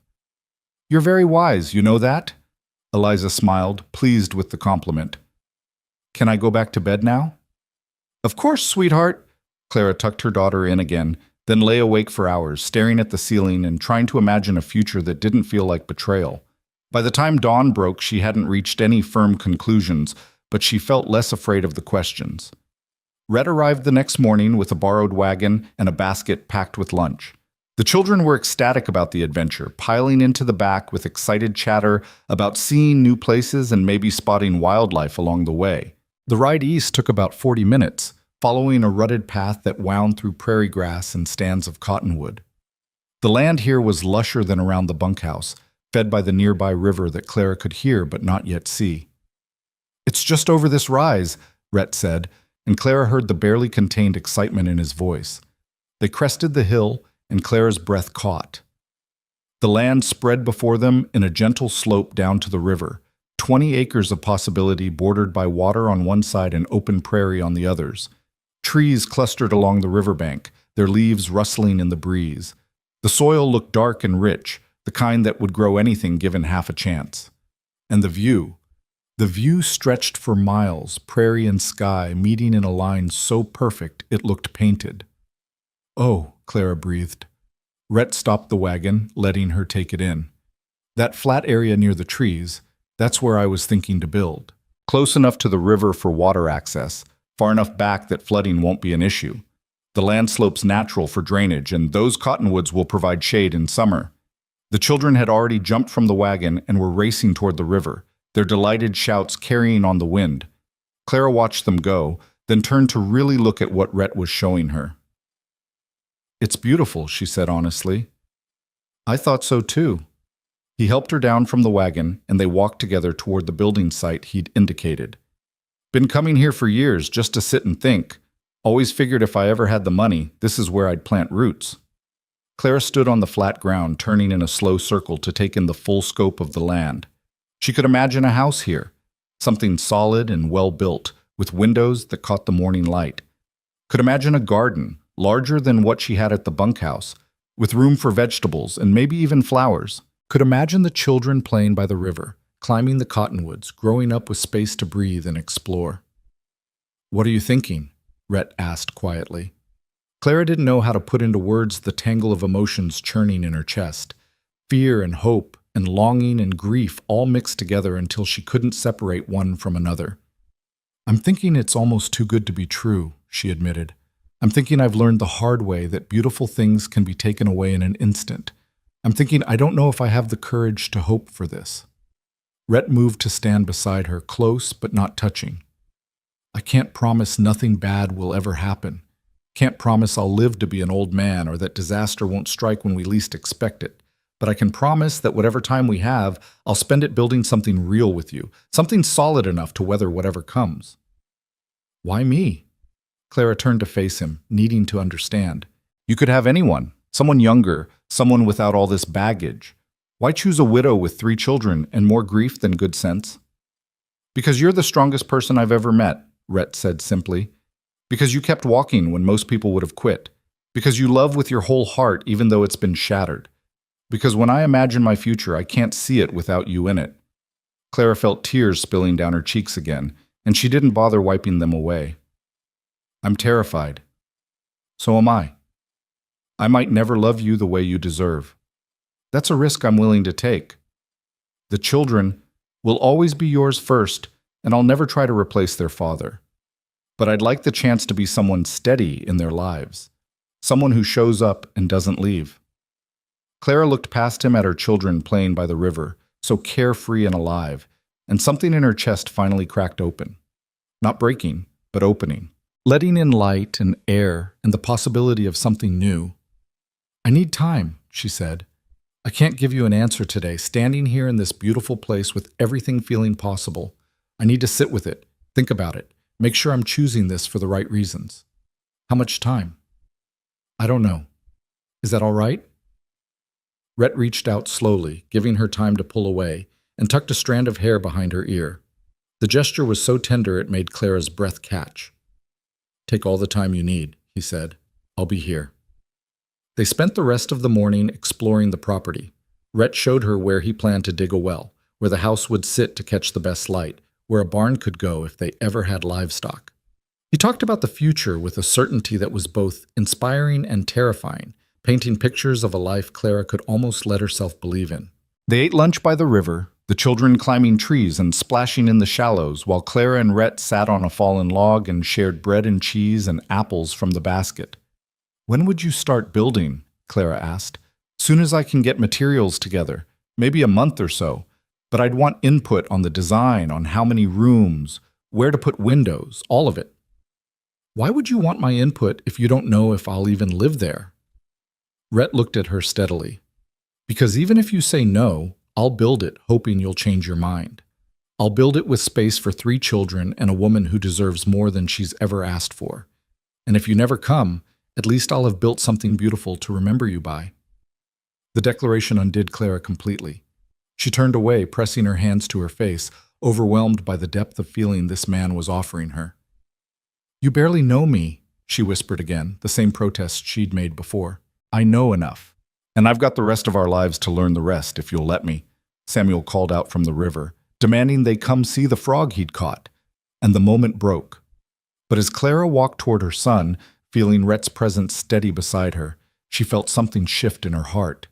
Maybe she didn't have to have all the answers today. Maybe it was enough to acknowledge that she was considering them, that the future Rhett was offering didn't feel impossible anymore, just improbable.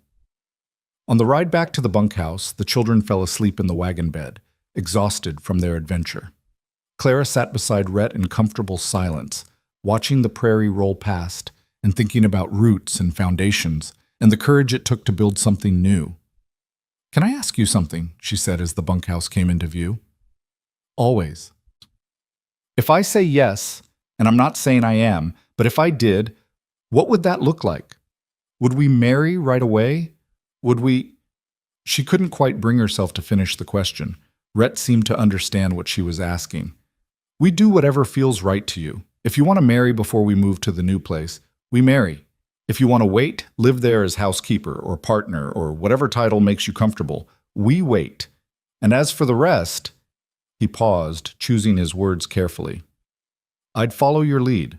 Marriage means different things to different people, and I'd want whatever physical aspect we had to be something you wanted, not something you felt obligated to provide. Clara felt heat rise in her cheeks, but she appreciated his directness. You're a patient man, Rhett Carver. I've waited 30 years to find someone worth building a life with. I can wait a bit longer to build it right. That night, after the children were asleep, Clara sat alone in the darkness of the bunkhouse and let herself imagine it. Really imagine it, without immediately shutting down the thoughts. She imagined waking in a house Rhett built, making breakfast while sunlight streamed through windows he'd positioned perfectly. Imagined her children running through rooms that were theirs, really theirs, not borrowed or temporary. Imagined growing old with someone who chose her not despite her scars, but including them. What do you think, James? She whispered to the darkness. Am I betraying you? Or am I finally living the way you'd want me to? She didn't expect an answer, but somewhere in the silence, Clara felt a release. As if the ghost she'd been carrying had finally given her permission to set him down gently and walk forward without him. The next 2 weeks passed in a strange, suspended state. Clara continued her work on the bunkhouse and garden, but her mind kept drifting to that land by the river, to the possibilities Rhett had laid before her. He continued his visits, but there was a new carefulness between them, an awareness that they were standing at a crossroads, and the direction they chose would determine everything that came after. Mrs. Price came to visit one afternoon, bringing preserves and fresh bread and the kind of practical wisdom that could only come from decades of living. Rhett told me about the land, she said without preamble, settling herself on the porch. Told me what he offered you. Clara felt defensive instincts rise. And you think I should refuse? That I'm not good enough for him? Heavens, no, child. I think you're exactly what he needs, and he's exactly what you need. I'm just checking to make sure you understand what you'd be getting. A home? Security? A father figure for my children? A partner, Mrs. Price corrected gently. Someone who'll stand beside you through every storm, who'll never make you feel less than his equal. Rhett's not like most men, Clara. He doesn't want a wife to cook and clean and bear his children, though he'd welcome all that. He wants a true partner, someone to build with and dream with and weather hard times with. Clara absorbed this, turning it over in her mind. I'm afraid I'll disappoint him, that I'm too damaged to be what he needs. We're all damaged, dear. The question isn't whether you're broken, it's whether you're willing to let someone help you heal, and more importantly, whether you're willing to help him heal too. Rhett needs healing? Mrs. Price smiled sadly. He spent 12 years working himself half to death trying to prove he's worth something, trying to make up for the poverty and loss of his childhood. He needs someone to tell him he's enough just as he is, someone to remind him that rest isn't weakness and accepting love isn't defeat. Clara hadn't thought about it that way, hadn't considered that Rhett might need her as much as she needed him. The idea shifted something in her perspective, made the partnership he was offering feel more balanced and less like charity. "What if I can't love him?" she asked quietly. "What if I'm too broken for that?" "Then you build something anyway," Mrs. Price said firmly. Love isn't the only foundation for a good marriage, though it helps. Respect, trust, shared purpose, those matter just as much. And sometimes love comes later, growing quiet and steady instead of burning bright right from the start. After Mrs. Price left, Clara stood in her garden and looked at what she'd accomplished in 6 weeks. Dead soil transformed into living abundance, broken fence lines repaired and reinforced, a structure that had been falling apart now weather-tight and functional. If she could do that with a garden and a building, what could she do with a life? With a future? With the careful partnership Rhett was offering? That evening, Samuel asked the question that had clearly been building in him for days. "Mama, are we going to live with Mr. Rhett?" Clara looked at her son, at the hope and fear warring in his young face, and realized she couldn't hide from this decision anymore. Her children deserved an answer. Rhett deserved an answer. And more importantly, she deserved to stop living in suspended animation and start actively choosing her future. "I don't know yet, baby," she said honestly, "but I'm thinking about it real hard." "I hope we do," Samuel said simply. "I like it when he's here. It feels safe." Safe. Such a simple word, such a profound need. Clara hadn't felt safe since James died, had been operating in a constant state of vigilance and fear. But when Rhett was around, that tension eased. She felt like she could breathe deeper, rest more fully, trust that someone else was watching for danger while she attended to the business of living. That night, Clara made her decision. She would say yes. Not because she was in love, though she suspected she was falling whether she wanted to admit it or not. Not because she needed rescue, though she'd certainly needed help, but because Rhett had offered her partnership, equality, a chance to build something real, and she'd be a fool to refuse it simply because she was afraid. Fear had governed her long enough. It was time to let something else guide her. Hope, maybe. Or trust. Or simple pragmatic recognition that good men were rare and Rhett Carver was one of the best. Tomorrow she'd tell him. Tomorrow she'd take the leap and trust that he'd be there to steady her if she stumbled. Tomorrow she'd choose to start building instead of just surviving.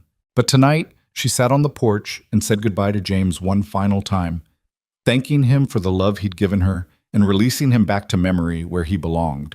Not forgotten, never forgotten, but no longer the lens through which she viewed every possibility. Above her, stars wheeled in their ancient patterns, indifferent to human drama, but beautiful nonetheless. And somewhere 3 miles east, Rhett probably sat on land he'd bought with hope in his heart, waiting for an answer he'd promised not to pressure her for. Clara smiled into the darkness, feeling lighter than she had in months. Tomorrow would bring its own challenges, its own fears and uncertainties, but it would also bring possibilities, and that was enough. More than enough.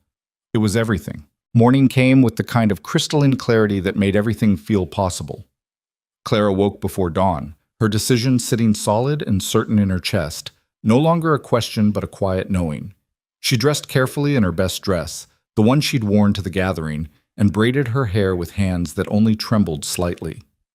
The children were still sleeping when she heard the hoofbeats. Right on time, as always. Rhett's reliability was one of the things she'd come to count on, the way the sun rose and set, the way seasons changed, predictable and steady. She met him at the door before he could knock, stepping onto the porch and closing it softly behind her. "Morning," he said, then stopped, taking in her appearance. "You're dressed up." "I have something to tell you," Clara said, her voice steadier than she'd expected. "And I wanted to look like I meant it." Rhett's expression shifted from casual greeting to intense attention. He removed his hat slowly, holding it in both hands. "All right." Clara took a breath, then another, gathering the words she'd practiced in the dark hours before dawn. I've been thinking about what you offered, about the land, the house, the partnership, about what it would mean to say yes and what it would mean to say no. And I'm terrified, she admitted. I'm terrified of losing someone again, of building something beautiful and watching it burn down.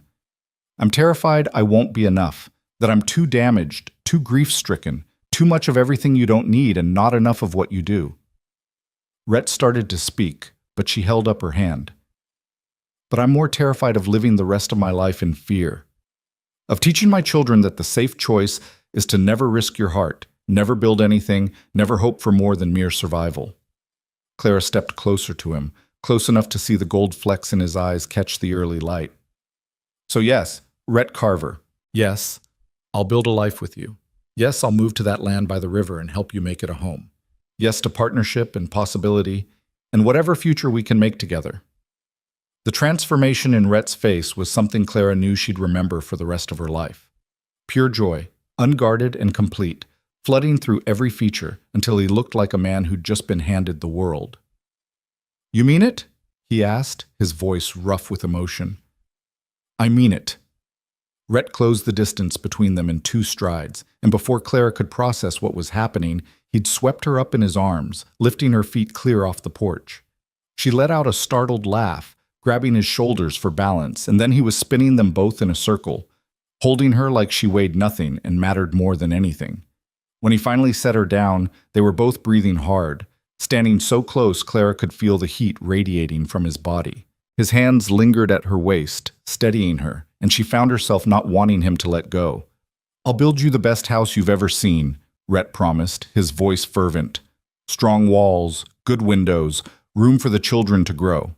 I'll make it everything you need. I know you will. And I'll be patient, Clara, however long it takes for you to feel comfortable with all of this. With me, I'll wait. We'll go at your pace. Clara reached up without thinking, placing her palm against his cheek. The stubble there was rough beneath her hand, real and solid and present. I know that too. It's part of why I said yes. They stood like that for a long moment, the world narrowing to just the 2 of them, the morning light, the beginning of something neither could quite believe was real. Then the door banged open behind them and Samuel emerged, rubbing sleep from his eyes. Mama, why are you hugging Mr. Rhett? Clara stepped back, feeling heat rise in her cheeks, but she didn't let go of Rhett's hand. Because I have news, baby. News for all of you. The children gathered on the porch, Thomas still half asleep and clinging to Eliza's nightgown. Clara knelt so she was at their level, keeping one hand linked with Rhett's. You remember that beautiful land Mr. Rhett showed us by the river? 3 heads nodded in unison. Well, Mr. Rhett is going to build a house there, a real house with enough room for all of us. And if you'd like, that could be our new home. Samuel's face lit up like the sun breaking through clouds. Really? We'd live with Mr. Rhett? Yes, if that's what you want. I want that. Samuel threw himself at Rhett, who caught him easily, lifting the boy up. Does this mean you'll teach me to ride horses now? Samuel, Clara chided, but Rhett was laughing. We'll talk about horses later, partner. First, we've got a house to build. Eliza was watching Clara carefully, her 7-year-old face serious. What about Papa? Do we have to forget him? Clara's throat tightened, but she made herself answer honestly. No, sweetheart, we'll never forget your Papa. He'll always be part of our story, part of who you are. But he'd want us to be happy, to have a good life, to not stay stuck in sadness forever. And Mr. Rhett will take care of us? Mr. Rhett and I will take care of each other, Clara corrected gently. All of us together, like a family should. Eliza considered this, then nodded slowly. Okay. I think that's okay.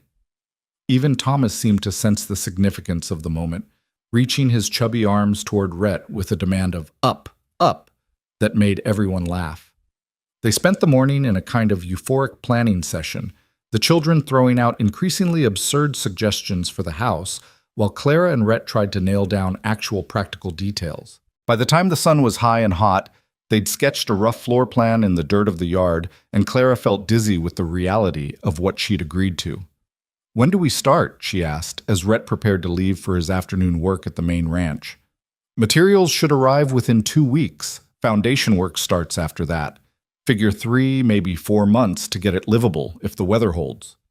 He paused, then added quietly, "We should probably talk about the other part too, the legal part."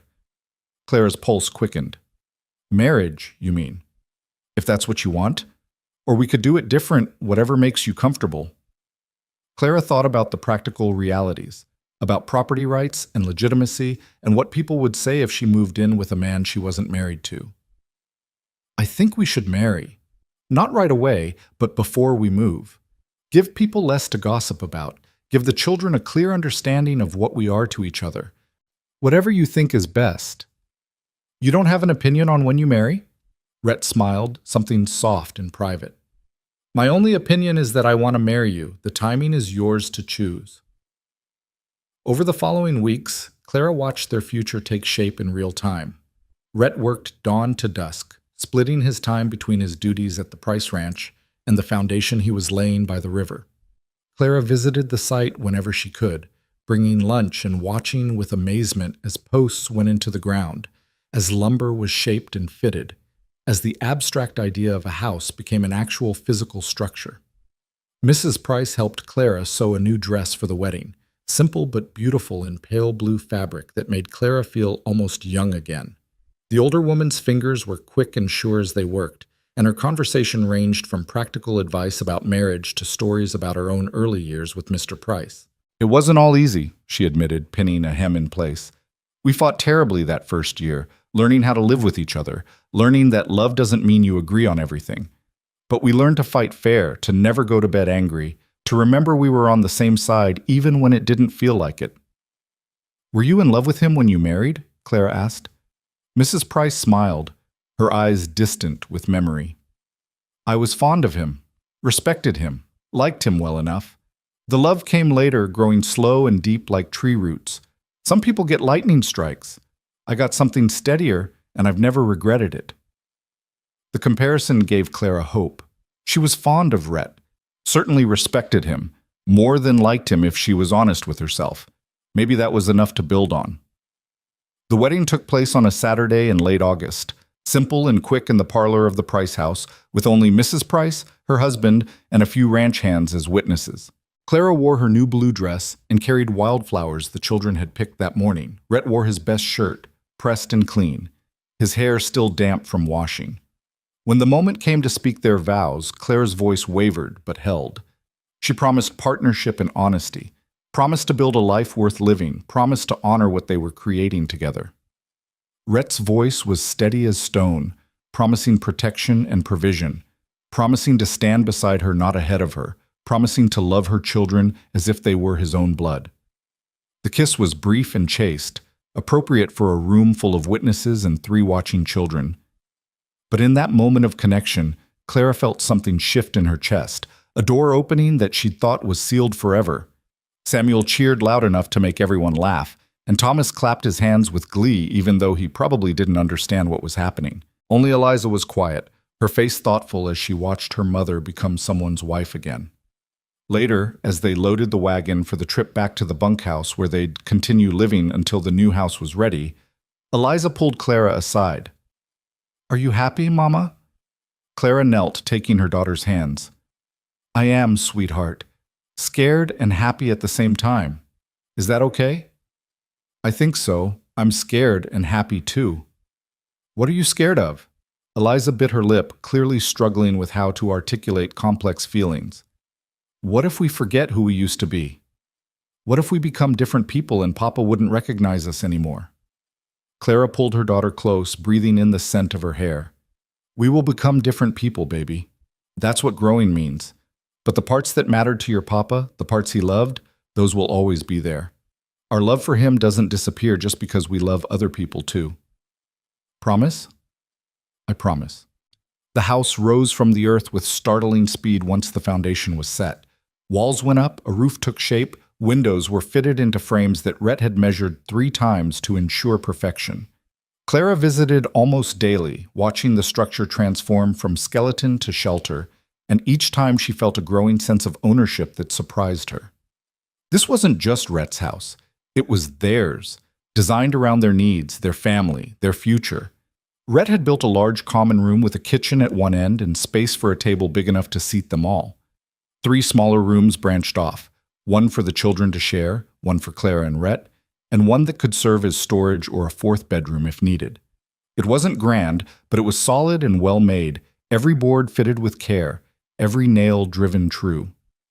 One evening in early October, as the air finally began to cool from summer's heat, Rhett brought Clara to see the progress. The house was nearly complete now, just finishing work and furnishing left to do. "I wanted to show you something," he said, leading her to the room that would be theirs. The space was empty except for a bed frame he'd built himself, simple but beautiful in its craftsmanship. "It's lovely," Clara said honestly. "That's not what I wanted to show you." Rhett walked to the window, gesturing for her to join him. "Look." Clara crossed to stand beside him, and her breath caught.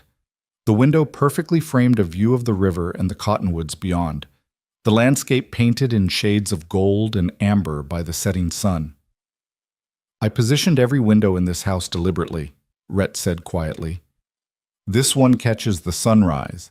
The kitchen window watches the garden plot I've already cleared. The children's room looks out on the yard where they'll play. But this one, our room, this one looks at the view that made me fall in love with this land in the first place." Clara felt tears building behind her eyes. "You built this for us, really for us." "For you," Rhett corrected. "Everything I've done hoping you'd choose to stay." Clara turned to face him, this man who'd stopped when others rode past, who'd offered partnership instead of pity, who'd built her a home with windows positioned to catch the light just right. "I'm not going anywhere," she said firmly. "Good." Rhett reached out, tucking a strand of hair behind her ear with a gentleness that made her heart ache. "Because I've gotten used to having you around." "Just used to it?" Something shifted in his expression, humor giving way to intensity. "More than used to it. A lot more." Clara knew what he wasn't saying, could feel it in the tension between them, in the way his hand lingered near her face. He loved her. Maybe had loved her since that first day when he'd found her standing in the dust with nowhere left to go. But he wouldn't say it, wouldn't pressure her with declarations she might not be ready to return. "Rhett," she started, then paused, not sure what she wanted to say. "You don't have to—" "Let me finish," Clara interrupted gently. She took his hand, holding it between both of hers. "I'm not good at this, at feelings and declarations and all the things that supposedly come naturally. But I need you to know that when I wake up in the morning, the first thing I think about is whether you'll come by that day. I need you to know that when you're not around, the world feels less steady. And I need you to know that sometimes when I look at you, I feel something I was sure I'd never feel again." "What's that?" Rhett's voice was barely above a whisper. "Hope. Joy. The possibility of something beyond just surviving." Clara swallowed hard. "I think that might be love, or at least the beginning of it." Rhett's eyes closed briefly, like he was absorbing something too powerful to process while looking at her. When he opened them again, they were suspiciously bright. "Can I kiss you?" he asked. "Really kiss you, not like at the wedding?" Clara's heart hammered against her ribs. "Yes." He moved slowly, giving her time to change her mind, but Clara didn't want to change her mind. When his lips met hers, she felt the last of her carefully maintained walls crumble. The kiss was gentle at first, almost tentative, 2 people learning the language of each other. But then Clara's hands found their way to his shoulders, and Rhett's arms wrapped around her waist, and suddenly gentle wasn't enough. This kiss spoke of months of tension and attraction carefully denied, of want and need, and the relief of finally admitting what had been growing between them all along. When they finally broke apart, both breathing hard, Clara felt dizzy with the intensity of it. "I love you," Rhett said, the words tumbling out like he couldn't hold them back another second. "I've loved you since you stood there covered in dust and refused to take my help until I made it about work instead of charity.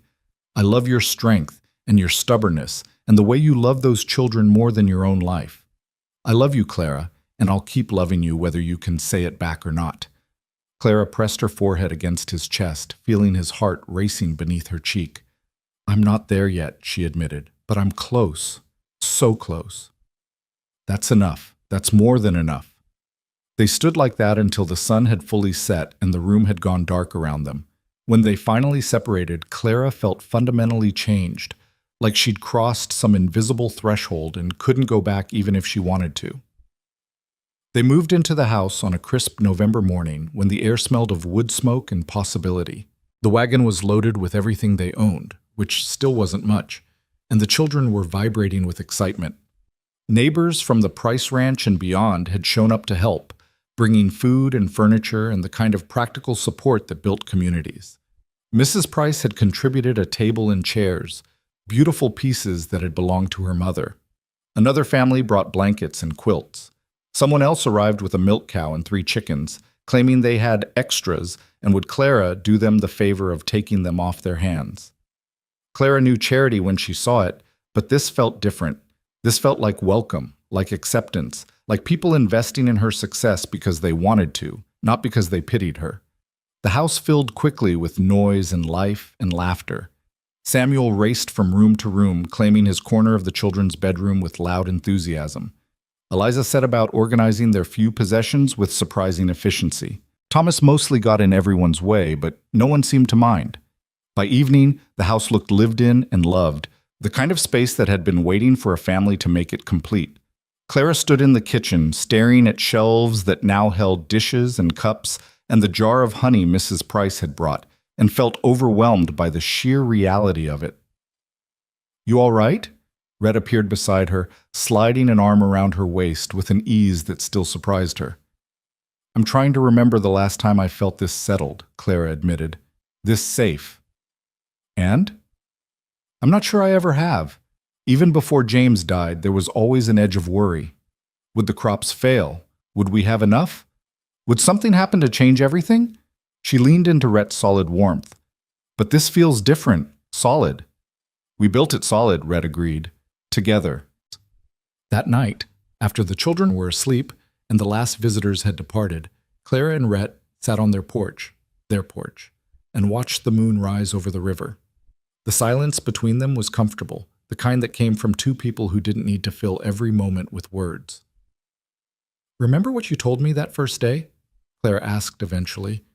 "Which part?" "You said I'd carry your burden too." "I didn't understand what you meant at the time." Rhett was quiet for a moment, then said softly, "I spent so many years trying to be strong enough, good enough, worthy enough, trying to prove I wasn't just some poor kid who'd gotten lucky. And somewhere in all that trying, I forgot that strength doesn't mean carrying everything alone. And now I know that the strongest thing I've ever done is admit I needed someone beside me." Clara reached for his hand, lacing their fingers together. "I'm glad you stopped that day. Glad you didn't ride past." "Me too.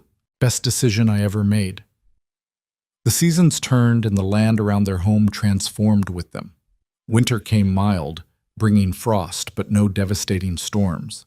Clara planted winter vegetables and learned the rhythm of her new kitchen, the way light moved through the rooms at different times of day, the sounds the house made as it settled into itself. The children thrived in ways that still amazed her. Samuel finally got his riding lessons, spending hours with Rhett, learning to handle horses with the kind of patient attention that made Clara's heart swell. Eliza discovered a talent for drawing, covering pieces of scrap paper with increasingly sophisticated sketches of the landscape around them. Even Thomas grew bolder, toddling around their property with the confidence of a child who'd never known real hunger or fear. And slowly, carefully, Clara and Rhett built their marriage into something real.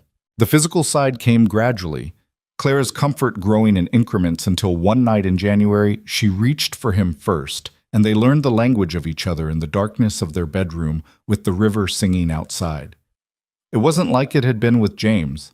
This was different, more equal, more intense, more rooted in mutual desire than comfortable routine. Clara found herself wanting in ways she'd forgotten were possible, and Rhett met her desire with a reverence that made her feel precious and powerful in equal measure. By spring, the house felt like it had always been there, like they'd always been a family. Clara's garden exploded with growth as the weather warmed, providing vegetables enough to trade with neighbors and still have plenty for their own table. Rhett expanded the property, building a proper barn and acquiring livestock that turned their home into a working farm. One evening in late May, Clara stood in her garden watching the children play near the river. She was aware of Rhett approaching before he spoke, had developed that sixth sense that made her always know where he was. "Penny for your thoughts," he said, wrapping his arms around her from behind. Clara leaned back against him, solid and warm and utterly reliable. "I was thinking about the day you found us, how close I came to giving up, how different everything would be if you'd ridden past." "But I didn't." "No, you didn't." Clara turned in his arms, looking up at this man who'd become her husband, her partner, her home. "And somewhere along the way, I fell in love with you." Rhett went very still. "Say that again." "I love you," Claire repeated, stronger this time. "I don't know exactly when it happened. Maybe it was when you built this house with windows positioned just right. Maybe it was when you taught Samuel to ride with so much patience. Maybe it was the first time you kissed me like I was something precious. But I know I love you, Rhett Carver, and I wanted you to hear me say it." The smile that transformed his face was worth every moment of fear and doubt and struggle it had taken to get here. He kissed her with a thoroughness that made her dizzy, and when they broke apart, both were laughing. "I love you too," Rhett said, like it was the most important thing in the world. "Have from the beginning, will until the end." Samuel's voice carried across the yard, calling for them to come see something he'd found, and they walked hand in hand toward their children, toward the life they'd built from dust and determination and the simple courage to keep trying. That night, with everyone fed and settled and the house quiet around them, Clara stood at their bedroom window looking out at the view Rhett had framed just for her. The moon painted the river silver, and somewhere in the distance, an owl called its hunting song. She thought about the woman she'd been 6 months ago, standing in the heat with 3 children and no hope left. She thought about the moment Rhett had ridden up and offered not rescue, but partnership. She thought about every choice that had led her here, to this moment, to this life. "What are you thinking about?" Rhett's voice came from the bed behind her. Clara turned, seeing him propped up on one elbow, watching her with that steady gaze that still made her heart skip. "I'm thinking about burdens, about how you said you'd carry mine, and I'd carry yours, and how it turns out we just carry them together. Lighter that way. Much lighter." Clara crossed to the bed, sliding under the covers and into Rhett's waiting arms. She fitted herself against him, her head on his chest, listening to the steady beat of his heart. "Thank you," she whispered into the darkness. "For what?" "For stopping. For seeing me. For giving me a reason to keep walking when I was ready to lie down and quit." Rhett's arms tightened around her. "Thank you for letting me stay. For building this with me. For being brave enough to choose hope over fear." Outside, the wind whispered through the cottonwoods, and the river sang its endless song. Inside, 2 people who'd found each other in the dust had built something solid enough to last, something rooted deep enough to weather any storm. Clara fell asleep thinking about seeds and growth, about foundations and walls, about the courage it took to build something new from broken pieces. She fell asleep knowing that tomorrow would bring its own challenges, its own joys, its own small moments of grace. But tonight, wrapped in Rhett's arms in a house they'd built together, with her children safe in the next room and a future stretching bright ahead, Clara felt something she'd thought was lost forever. She felt complete, whole, home. Not saved, but partnered. Not rescued, but chosen. Not broken, but healing. One day at a time, with someone who understood that the journey mattered as much as the destination. As sleep pulled her under, Clara smiled, thinking about the woman who'd stood beside a broken fence with nothing left to lose, and the cowboy who'd whispered, "Let me carry your burden." They'd carried each other instead. And in that carrying, they'd built a life worth living, a complete ending, a new beginning. A story of 2 people who'd learned that sometimes the greatest strength is admitting you don't have to walk alone. And in the morning, when the sun rose over their land and painted everything gold, they'd wake up together and build another day, another week, another year of the life they'd chosen, together.